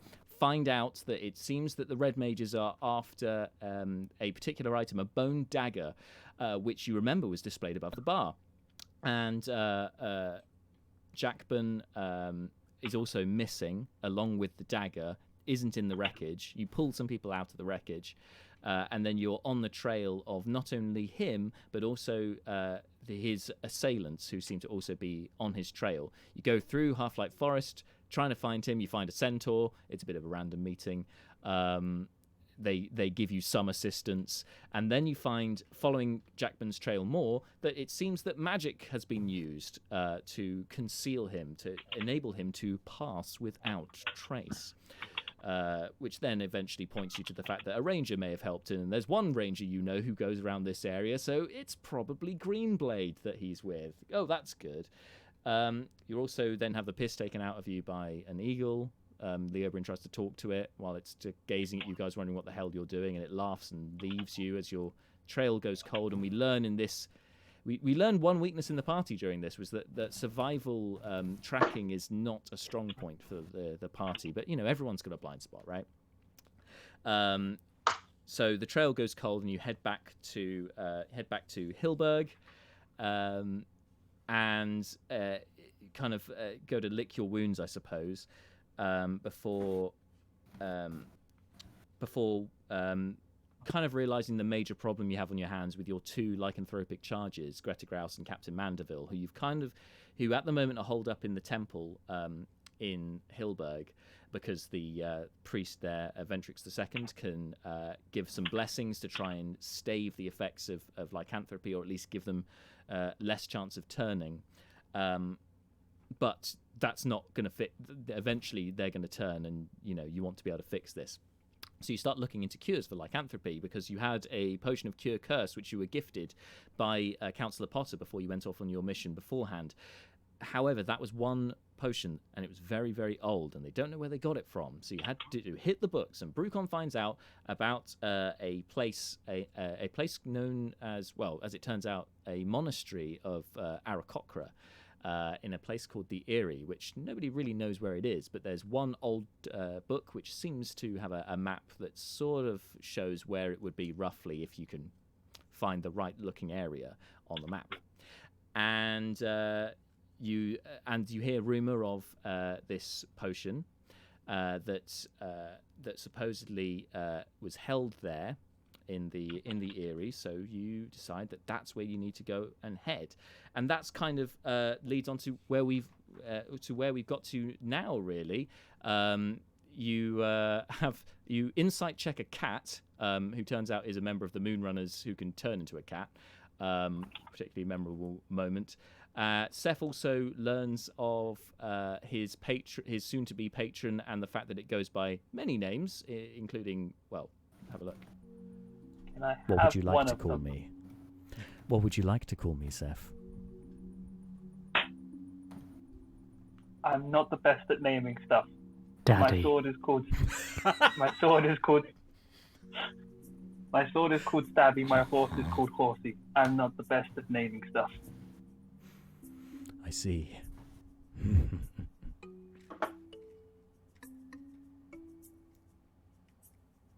Then, for now, shall we... You can call me the Voice. You could call me Chechikabadila if you'd like. Oh, wait, what was that second one? Chechikabagala. Yes. Tis an ancient Cheeky name. Bogler. Gotcha. Yeah, cheeky boggler. Yes, whatever that was. Names. What's in a name, eh? Also, I like that your first and second version of the name are different. Yeah, I didn't realize that at the time, and then I watched it back and I was like, oh, they are slightly different. Oh dear.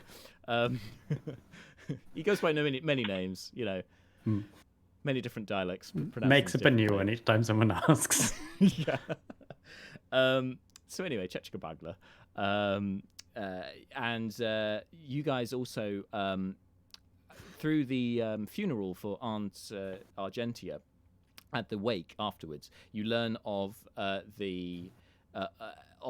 some people going missing, including a young boy, Will, whose mother seems to be distraught and is accusing the dad of taking the kid away because they've separated. And such matters. And then some of you outside, I think Neris included, is outside trying to get some air, hear some screams and find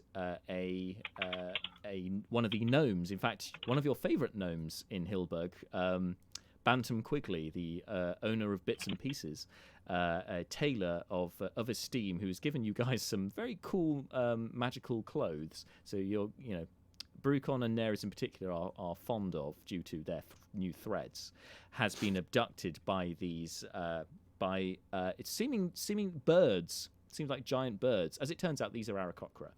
And so you guys come up with an elaborate scheme to lure in... Well, it's not very elaborate at all. It's quite a simple plan. It's a very effective plan to lure in these Aarakocra by using Belle Quigley, the sister of Bantam, as bait to lure them in. And you do so capturing two Aarakocra, who you later learn are called Kerr and Beak. And they end up being your guides, leading you back towards the Eyrie, cross country. There's a whole little subplot with Neris staying behind while the rest of you go off ahead, and then some bounty hunters coming looking for her. She evades them. Then they beat up her uncle. Then bounty hunters go after the rest of you, and then she comes behind them, and yada yada yada. You will end up in a bit of a skirmish around a lake full of snakes, including the giant snake mother, where lots of dramatic things happen. But actually, before you get to that, fighting manticores across the plains, because the manticores seem to be the ones who have enslaved the Aarakocra and are using them to carry out their dastardly deeds of finding this bone dagger. That's what they've been tasked to do. And on the way, as you are having this skirmish with manticores, you find a smaller companion who's new to the world on the surface, who appears in session 50. Big 50 is when Brina first appears in the campaign. She's all grey. She has grey skin, dark grey hair, very light grey eyes, almost white. But tiny, friendly-natured face, chubby cheeks, reddish nose, as much as you can get that with a grey skin. And she is wearing cream-colored robes. And she is clutching a quarterstaff in one hand and a gnarled-looking wand in the other. And she is going to, as she's clambering out of the rocks, she's going to fall flat on her face. Okay, voluntarily. All right, I love it. Damn. Dex -1, that's not happening. She is totally going to fall down on her face, and she's going to go, oops, okay, and then she looks up and she sees the huge monster above her head, and what is that? So yeah, that's the grand entrance of Brina falling flat on her face straight away, very in keeping with character. Yeah, good times. I should say as well that the party came to an arrangement with the Moonrunners, who are an infamous band of smugglers who frequently cross the border between the Dragonborn Kingdom of Rachir and the Burakrin Republic. And they... some of their people are the ones who've gone missing, and that seems to be the link, that they're small and that they belong to the Moonrunners, or so that the theory goes. So they agree to basically rendezvous with you near to, at the foot of the area, at a location that Seth arranges with them, to then pick up the liberated prisoners from the Eyrie for them to then take their people back. That's the kind of the deal. You guys go in there, do the hard work, and then they'll take the people afterwards. Like, great, as a little thank you. And they may offer you some help in the future as well. I think they basically give an open-ended favour to you guys as well in payment, which, let's face it, is a pretty good thing. Like a blank check. That's quite nice. You say that, but we've not had a single reward which has been like malleable. No, you got It's given like, a house, hey, didn't you? It's not malleable at all, and you had missed out. Which we pay for. Which you pay for, yes. Yes, that's right. You have to Yeah, pay. it's like, hey, here, you can be rent owners. Yeah. Here's a building. Hey. You will have to pay for these things, though. Yeah. And we're all still like on peasants' It's like wages. you went to a tenant agency and they're like, cool, you live here now, give us money. Yeah, And there was a little bit of that's that. just it. Well, I mean, most of you on peasants' wages, but of course, during a bit of downtime, a few days off that you had, Seth and Fleeting went on a little mining expedition and got a load of jewels, including a diamond worth 1,000 gold pieces. But unfortunately, Which we could not break up. Which you could not break up, and unfortunately, Into 3 usable pieces.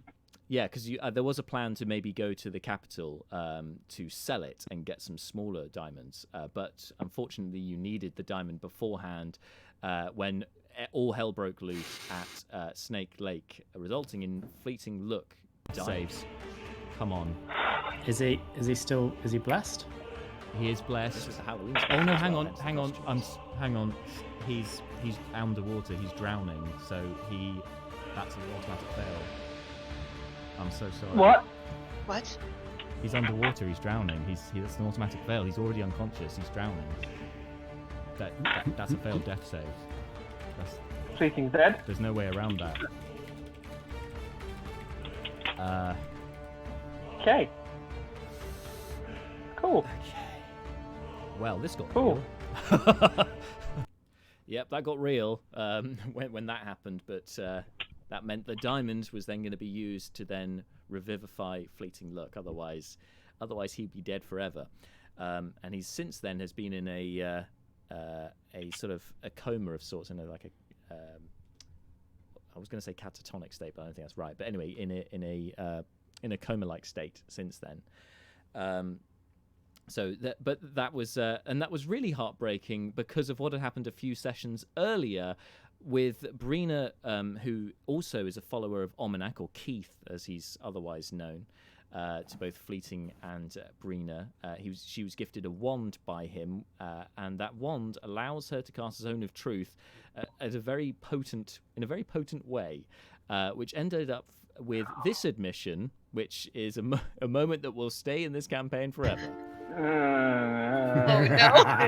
What did I do? What was the question? If you had an on button for Fleeting was the initial question, yeah. But everything you just said has to be the truth. So is it? Then I say it's just because he's my best friend. It's happened!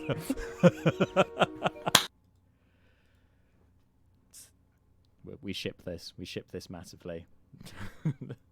The Seth and Fleeting, best friends for life. It's that moment. Beautiful. It was beautiful. It really was. It was a lovely little moment. And yeah, I mean, we're now kind of catching up with where we are now. We're very close, actually. So there's probably less to go over at this point. But you guys, in a nutshell, you ascend the mountain up to the Eyrie. You overcome tests on the way there, including an extra one brought about by fate dice with a meteor crashing to Earth and a mind flare coming out of it. Thank you, DK, for that. That was a lovely little extra. And I've apologised for that, and I will do again. It was great. It was a great little episode. Like, it was a great little tangent to go on, having that mind flare showing up, and you guys beat it easily. And also because I missed one of the things on the sheet because I wasn't reading it properly because I'm an idiot. But anyway, it was damaged in the crash, and there was other things. Anyway, you overcome that. There are a series of tests which you guys have to overcome. The first one proves to be the most difficult, actually, particularly for Malar, who ends up recreating a moment from a beloved Disney film. You go in the tunnel. Okay, but first... Eobrin's like pushing Malar towards the tunnel. Get in there. Get in there. I don't care what you smell. Yeah, I was going to say, this is definitely garbage chute vibes. I'll tap a guidance on Leobrin, and Malar will sort of wriggle into the tunnel. Okay, Malar, can you make a dexterity check, please?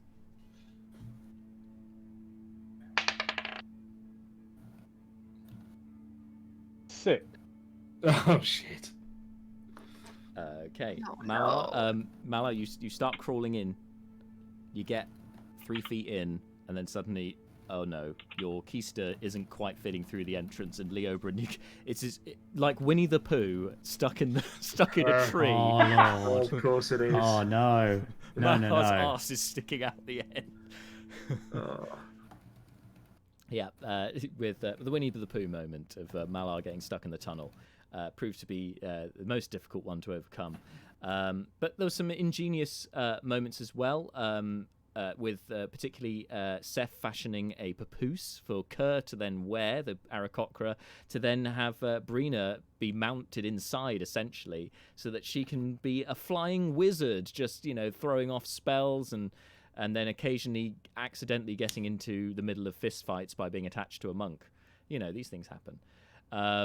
We've also got Seth with his medallion. The voice has been whispering to him throughout this time, and he's since kind of recruited Seth as his as a servant to him. So he's acquired a patron of the old voice, and has been gifted some powers. Chief Apostle to Chief servant. Apostle.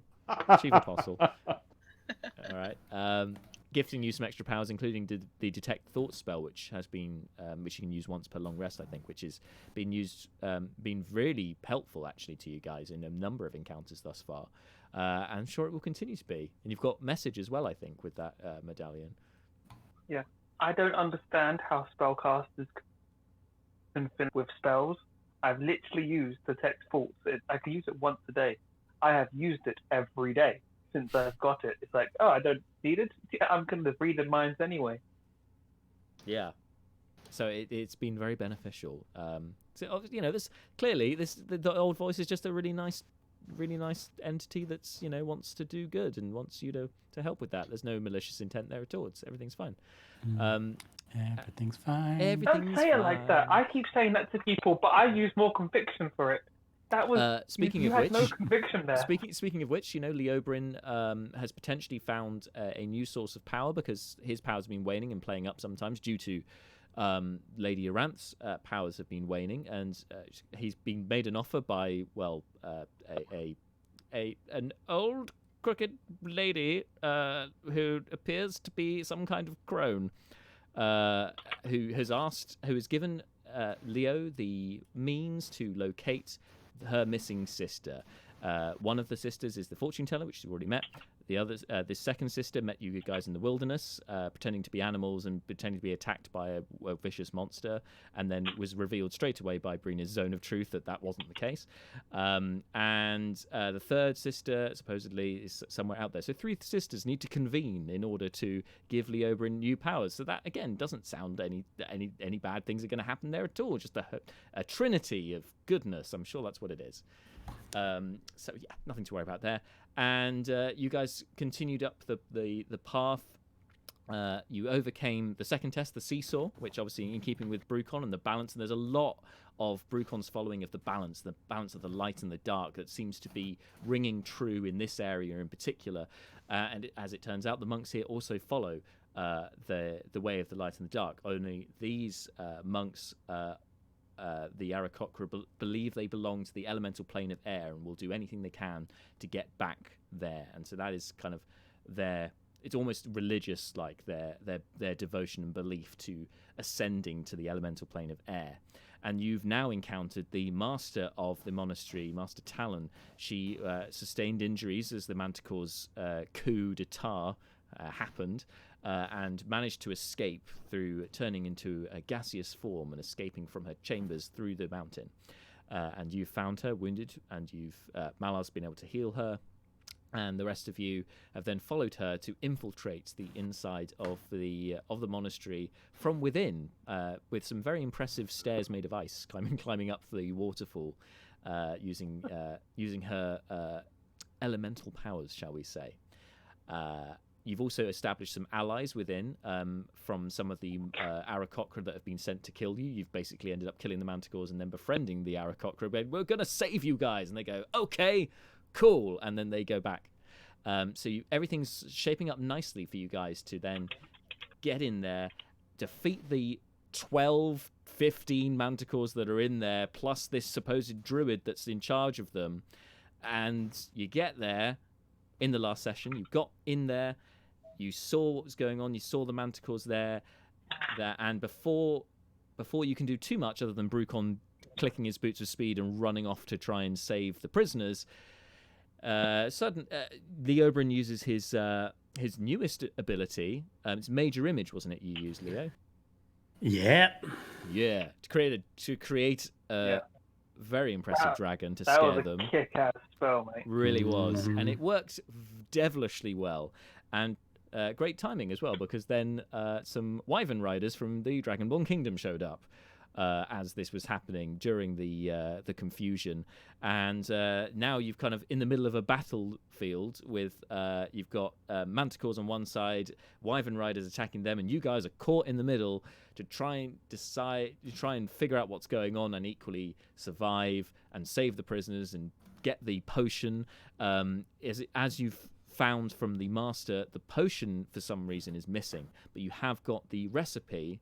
Brina now has the recipe to create that potion of cure curses, which is what you guys desperately need to cure these lycanthropic individuals. So things are going in the right direction if you can survive. And that, I'm so sorry, that's a lot of me talking at you guys, and you at home, and you the players, just talking at you about everything that's happened. But we are now up to date. I've missed a few little things, but they're not integral at this point. So, but I think that's all the main plot points to date.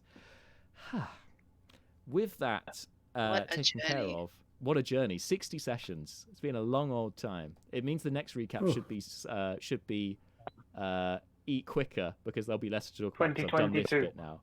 Yeah. So with that all caught up, now's the fun part. Do you guys, now we're in 2021, do you have any questions about the campaign, about characters, about anything else? So that's you, the players. Do you have any questions? And obviously, chat if you guys have any questions. Comment and with your question, and I will do my best, and these guys will do their best to answer. Yeah, go James. Yeah. We've seen Leo's magic not working to its full effect. Have other instances where other people's magics have not been working effectively? Have there been other instances where other people's magic hasn't worked as effectively? Not anything outrageous. I mean, there have been times when attack spells will have missed, or like Neris catching Leo fire. now has to roll beforehand, because his magic. Yeah. Because that's his mission from his baby mama of magic is no longer working as effective. have we ever that we weren't aware of? I see. Well, I think it's been talked about in today's stream in an earlier session, in quite an early session, where things out of the ordinary were happening and magics were involved, and I'd say that there's there may well be a link there. Sorry, I don't know if that answers your question. I think I might have gone off at a tangent. When was I don't recall magic not working. That's to do with my patron specifically. Yeah. For some reason. So not everyone's magic, but specifically. Yeah. Yeah, specifically magic coming from Leobrin's just your patron. Yeah. Just my patron. Could it have been when the hag came to visit at night? Was there any issues there with her magic? 'Cause she looked like someone else, or she looked normal in the sense of what hags look like. She was in disguise. She was in disguise, yeah. That's right. Well, I don't want to give too much away because I know the answer to this, but I'm not at liberty to say. Like that. Ask questions, which I can answer. No, yeah. Ask questions. I mean, I might not answer them, but no. So, without wanting to give too much away, there's a definite reason. There was a definite situation that occurred that has resulted in the loss of power, as it were. It's, if you imagine, it's not that probably the resurrection of Neris. If you imagine that, like it's not so much. It could be that her powers are waning, or it could be that her powers are being siphoned. That's how I've got my magic. I know you. Yeah. Well, yeah. I lost a spell, and now my patron is losing more magic. I'm sure there will be in the future. There will be. This is certainly a plot that is, is developing and continuing along in the background. It's obviously not at the forefront of anyone's minds at the moment, but it's something that there are things moving in the background. And I think more things will come to light in later sessions, perhaps involving other people in the group. So this could be fun. Yes, James. You don't have to raise your hand, by the way. It's an open forum. You can just look. We spent many years in primary school. I have learned proper manners when when asking a question. Okay. I forgot my question because I made a point. I got one for you, Jack. Yeah, go for it. Yeah, come back to me. Go for it, DK. Yeah, like what have you picked up in the 18 months we've been doing this now? How do you think you've developed as a DM, and what advice would you give to anybody that is going to maybe start DMing, or even DMs now? What have you taken away from the experience? Well, I've definitely a lot of things. One of the major things I'd say is as much that you can plan out like as much as you like your game, and like you can put down analytical detail of every room that your character that the people are going to go in. But honestly, just roll with it. Just have, as long as you've got your core kind of structure there, let the players flesh it out more. I mean, by all means, give descriptions when descriptions are necessary or asked for, and elaborate when you have the opportunity to. But like, you need to have that malleability and that elasticity almost to just kind of just let things go where they're going to go. Like with this campaign, there's obviously major plot points in the background, but it's up to you guys where you go with it and where how you respond to what's happening in the world. And you're the kind of point of view people, so we need to follow what you're doing. So even if there are other things happening in the background, the focus should be on what's happening with you guys. And then the second, I think, major thing is more specifically, I guess, because you guys, this group are I would say full of, for the most part, more veteran players. You guys have played a lot, and have experienced a lot of D&D. You're very familiar with rules and things like that. And I think DMs can, because I think I've had this issue myself. of getting too hung up on like having to be in control and be correct about things and like make sure that I've got these rules down. Again, it's like just go back to the roll with it thing. I'm going to get things wrong sometimes, and that's okay. And it's allowing yourself to say, if somebody corrects you on something, going, okay, if that's right, that's right, and we go with it and we leave it at that. As long as everyone's in agreement at the table, that's the main thing. Yeah, it's more about, it should be about having fun, not about who's right. So, yeah, I've got a there's question sense of from letting that. go. Yeah, go ahead. Because there's been a few times when I've been DM'd where I'm like, oh, okay, I've set this up. There's one sensible course of action, and then they've proved me wrong with their incredible stupidity of doing something completely different. Has there been a moment where you were sort of like, okay, I've set this up. There's an obvious choice of where to go, and we have completely fucked you by choosing to do something super stupid and not what you planned?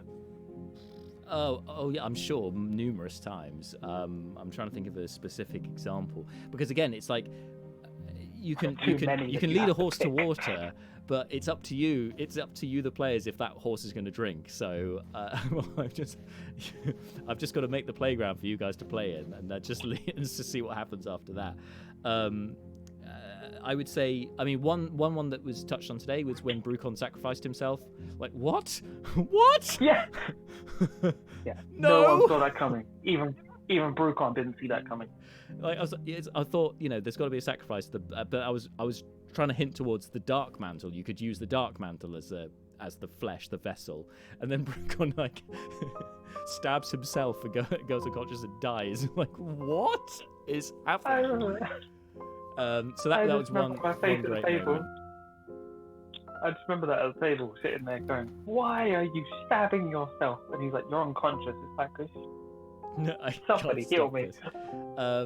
Yeah, that, and yeah, there are definitely other times that happened, but that's all part of it, isn't it? Like, I can't.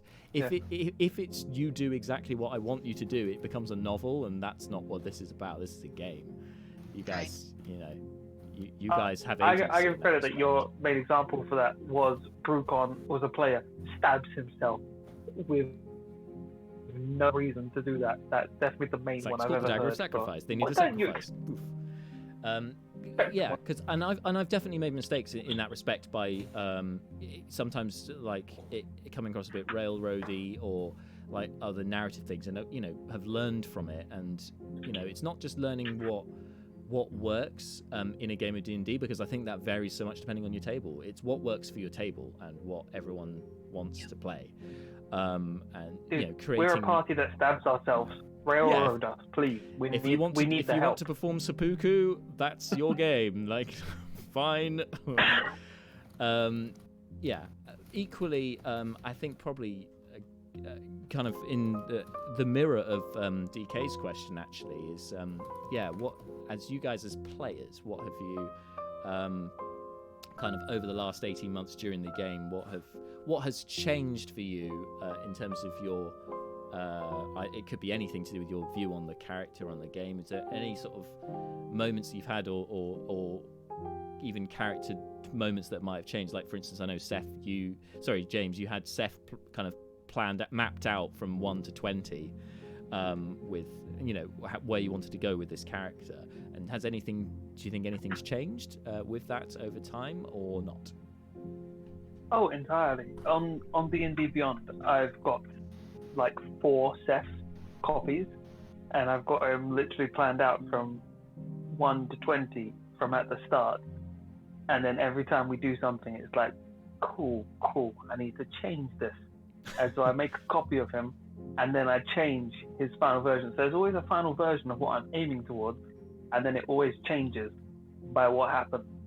So like, we do so much shit, and I'm like, cool, nothing in existence could have planned for this. And it's like, I need to change my overall plot point. That's actually why I never plan ahead. I know that's something most people I play with do. They go like, okay, we're about to level. What are you going to do next level? I don't know. I'll see when I get there. I never plan that out. I've always had a plan of where I want my character to end, and I don't mind if that changes. And then I plan what's going to happen, but I never like knowing what's like not going to happen. Right. And then because I'm like, I regret that, and it's really stupid. But I get that from playing Pokemon when I was younger, because I remember I literally spent like a week playing the game, and then I found out that my entire team were pieces of shit later on, and I grinded them for nothing, and so I got a different team, and I was like, this is what I will play the end game with, and focused on them, and ever since then I've had to have an end point of like, this is what I wanted to be. It can change. I just need an end goal. It's funny.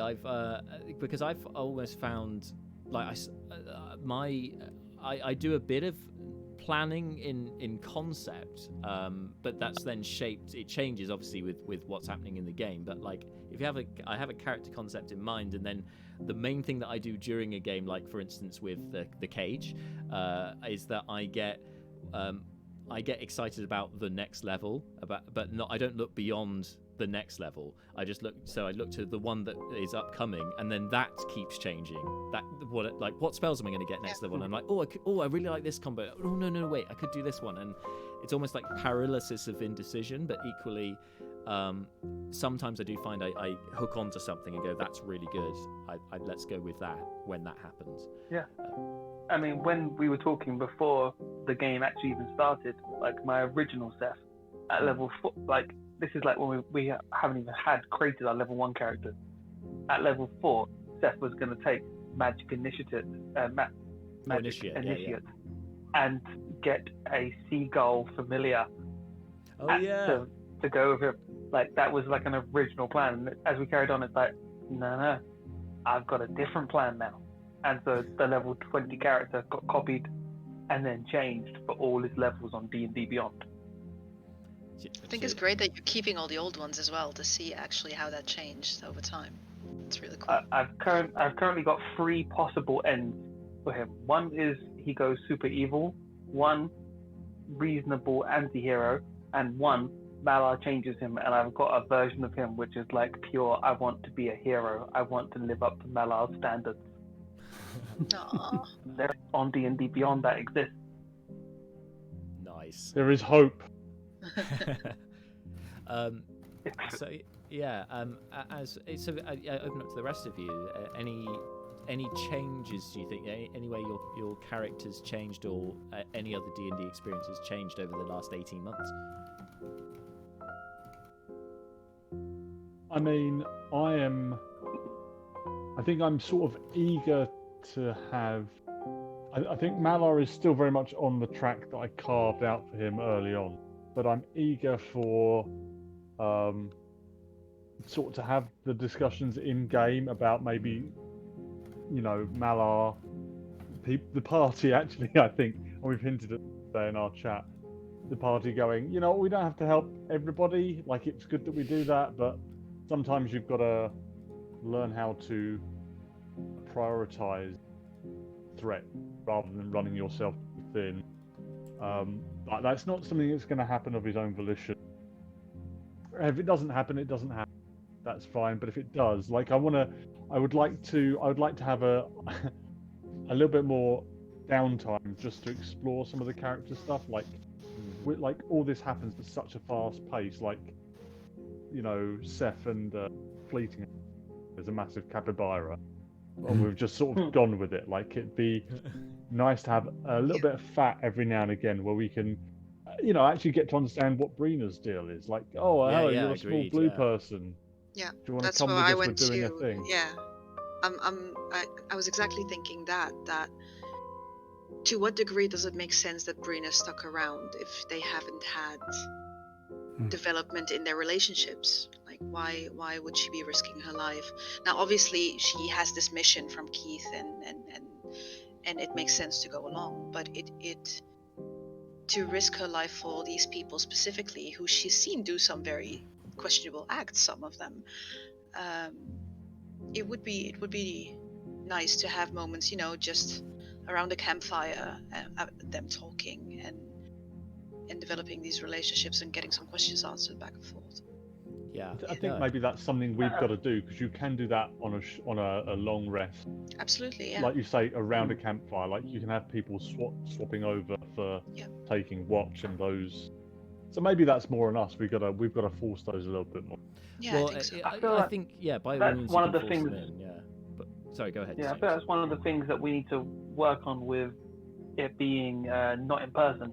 Because I remember when we used to be across the table from each other, DK, you were the person that most of the time, me and you are like mouthing across the table, sort of like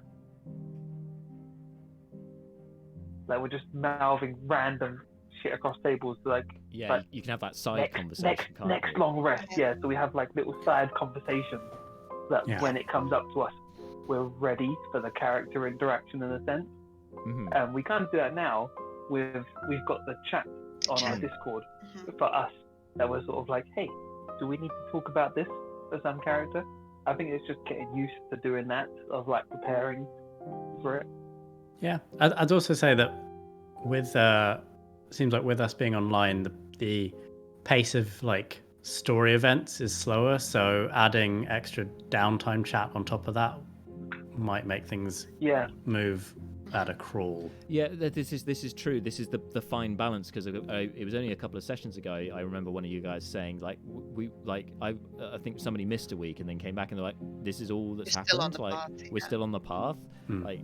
So it's the kind of getting the balance between the two, which is it's a work in progress. But I think it's pacing, and I think that you guys, it makes sense at the moment because you've got this kind of time limit. Really, you need to liberate this place before they find the bone dagger. So you've had that ticking clock, which has meant we've had to speed we've got up. a lot of ticking clocks. You've got a few some clocks are ticking faster than werewolves, the werewolves.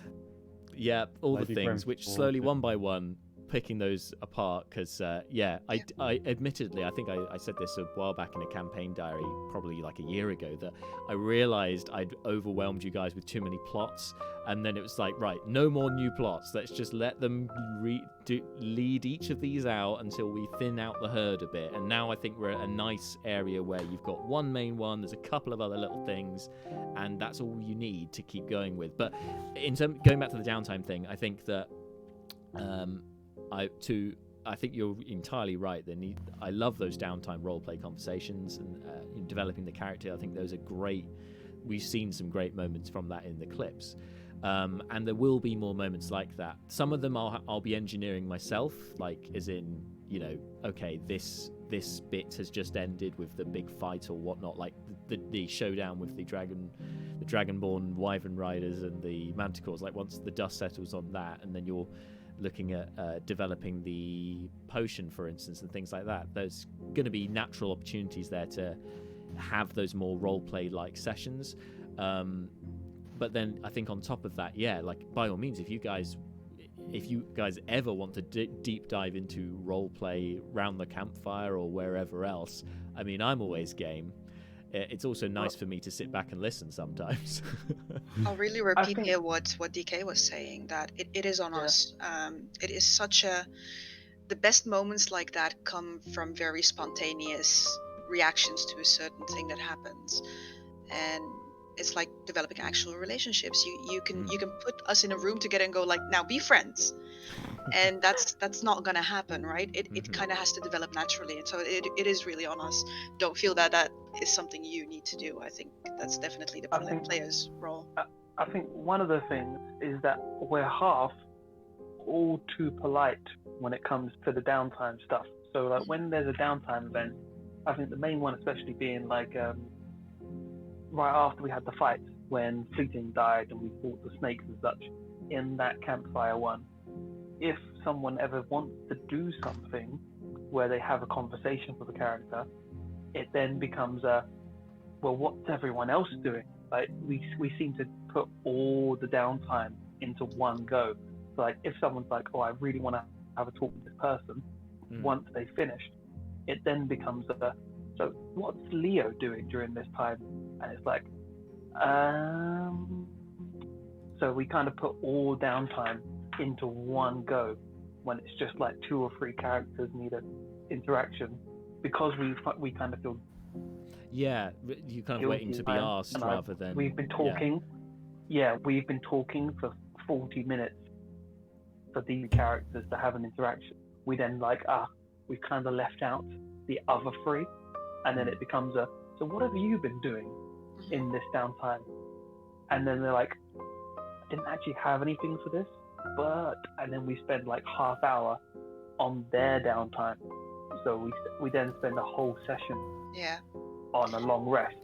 And I guess we fixed that by if the people that didn't have an interaction and didn't really plan for one or wanted one, it's okay for them to say we were just chit-chatting in meantime and move along. Or even I think DK's done this before, where he just goes, "Oh no, Mala's just gonna go to sleep," and that's pretty much it. And it's like, well, that's fine. That's equally fine. Yeah, it's where we're all kind of too polite. It's like, okay, we're playing for like 2.5 to 3 hours. We've monopolized a third of that time. Let the others have a go. And it's like, no, just move on to the next group activity. Yeah, that's also a good point, because all of us, I think, all of us here, at least, have all played in other games offline where it's been longer sessions, and so you have that breathing space to really go for it with these long chats about stuff. And I'm aware that there is that time pressure because of people have places to be on Monday nights after, or have some dinner or whatnot. So I know that plays into it. But yeah, it's.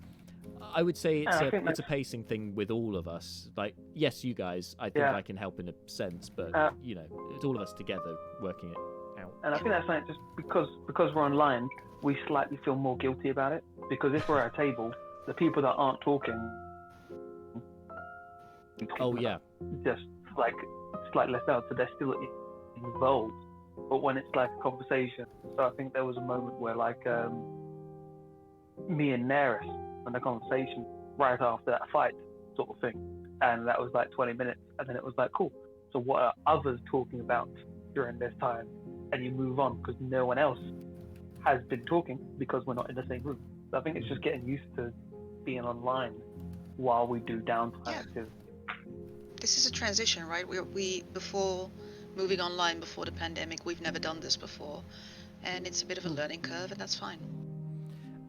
And it's been reflected in the clips as well. Like, we've seen like the quality of the video, how that's changed over time, and our setup and arrangements changed over time. But equally, like how we conduct ourselves socially, because one of the major things for me straight away was the side conversations can't really happen because you end up talking over.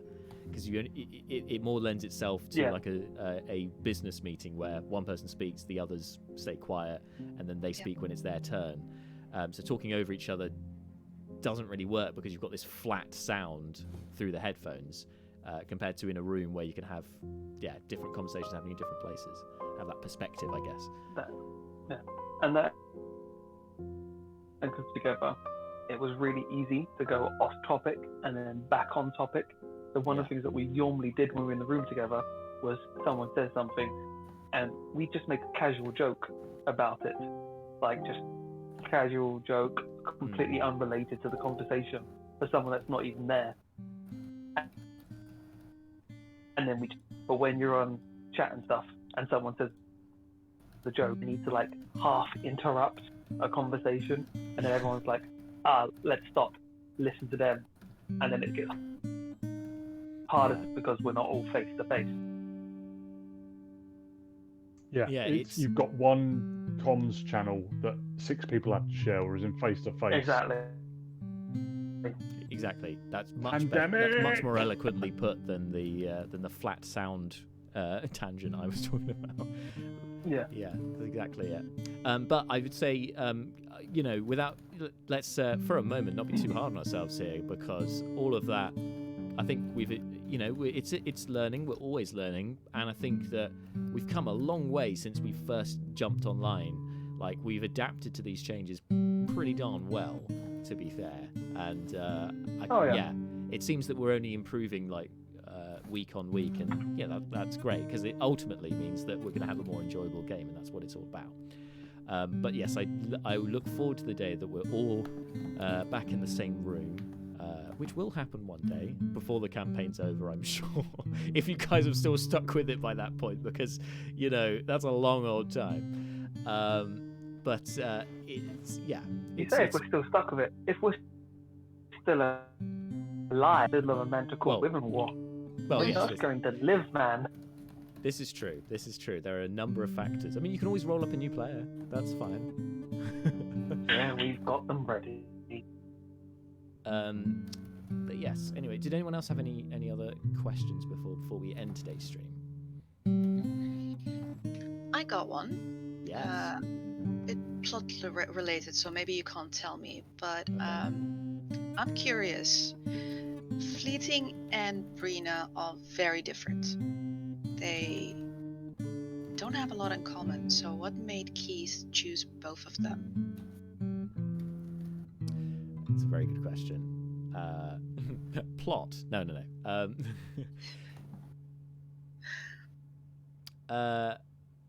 Because yes, personalities are different and ways of life are different, but variety is the spice of life, and the God of Truth needs people of all different creeds and colours and ways of life for whatever grand plan is afoot. And obviously he recognises something in both of them.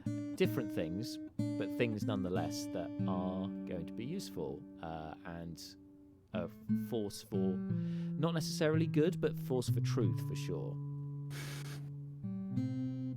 I'd say more likely both good ends than of the evil. spectrum. You need very high intelligence and very high charisma. Yeah. Very high, whatever fleeting's got. Yeah. Very high, very high. Very high, so high. Yeah. Dan, you Also, need to come back. And it so seems, we can and play this out.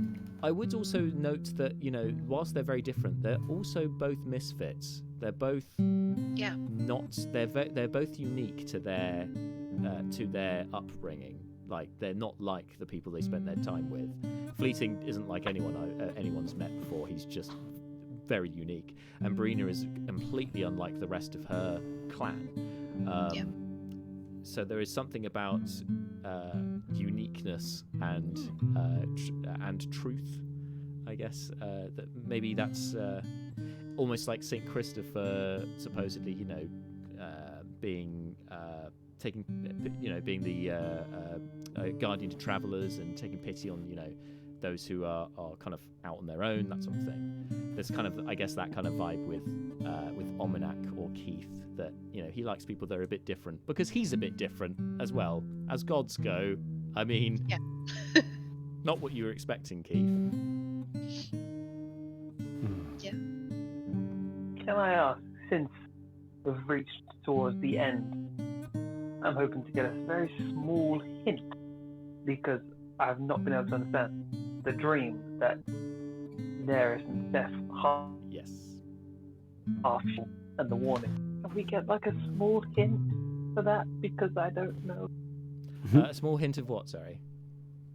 I don't know. Seth's intelligence isn't high, and my intelligence is a bit lower than that. And just a general hint of what the dream meant. Okay. So the symbol, you recognise that the symbol was that of Agrafol, who is the god of justice. And because I had the dream of water and stuff. She had the dream of lots of fire, and I don't know where they mesh, and I don't know. Yeah, I know the balance of like fire and water, but no idea what they meant. I'm assuming it's like a warning against my patron, but I want magic. I mean, 100%. Agrafol was sending out a warning because he was saying stop. Collaborate and listen. And in fact, in Neris's dream, he should have given me magic. In Neris's dream, which I spoke about in a campaign diary, but hasn't been spoken about in session, he says he tells her to stop. Spawn of Ushtag, Ushtag being the great red dragon from the past. So there's a link between her and the dragon, and there obviously is a link between you and your patron. And both of those are fairly malevolent forces. So that's as far as I need to go with that, I think. What does she need to stop? She's not had bar like one dream. She's not done much for a dragon, and Damon attempting to kill her. But I think it's more to do with. Sorry, I know it's more to do with the acts that have been carried out. That walking a certain path. The mass murder. Yeah. So that would be negative. Because this is a new thing to me. I've not heard of this negative to mass murder. Why can't I kill all the dogs? What's wrong with that? Not the dogs. Everyone else. So, completely sincerely, I hope this all pays off in the end. All these grand plots that have been afoot, which obviously you guys have got wind of and are a part of and are pursuing. But I'm really excited to see how it develops and how it turns out. Particularly this new this latest thing, because I think ending 2020 with this whole other army comes in, we're kind of the world. It feels like end of season. The world is now opened up because it's been very much bureaucrat focused, and obviously it's not going to be just in bureaucrat. You're not going to spend 20 levels in bureaucrat. There's more to the Manylands than that. So it's opening up the world by having this coming across the border. So it'll be interesting to see what comes of that and how you guys respond to it.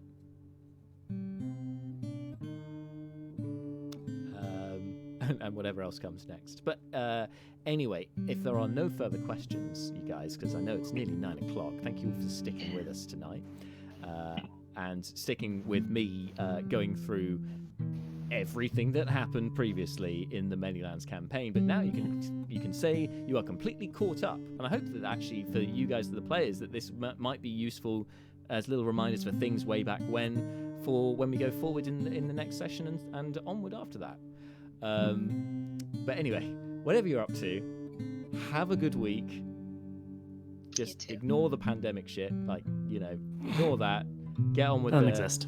Doesn't exist. Go out, shake hands with everybody.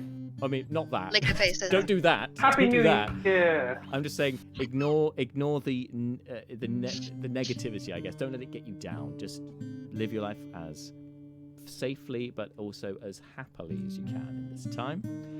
And look after yourselves. And stay indoors. Don't go to school. Stay indoors and don't go to school, please. Even if the government tells you to.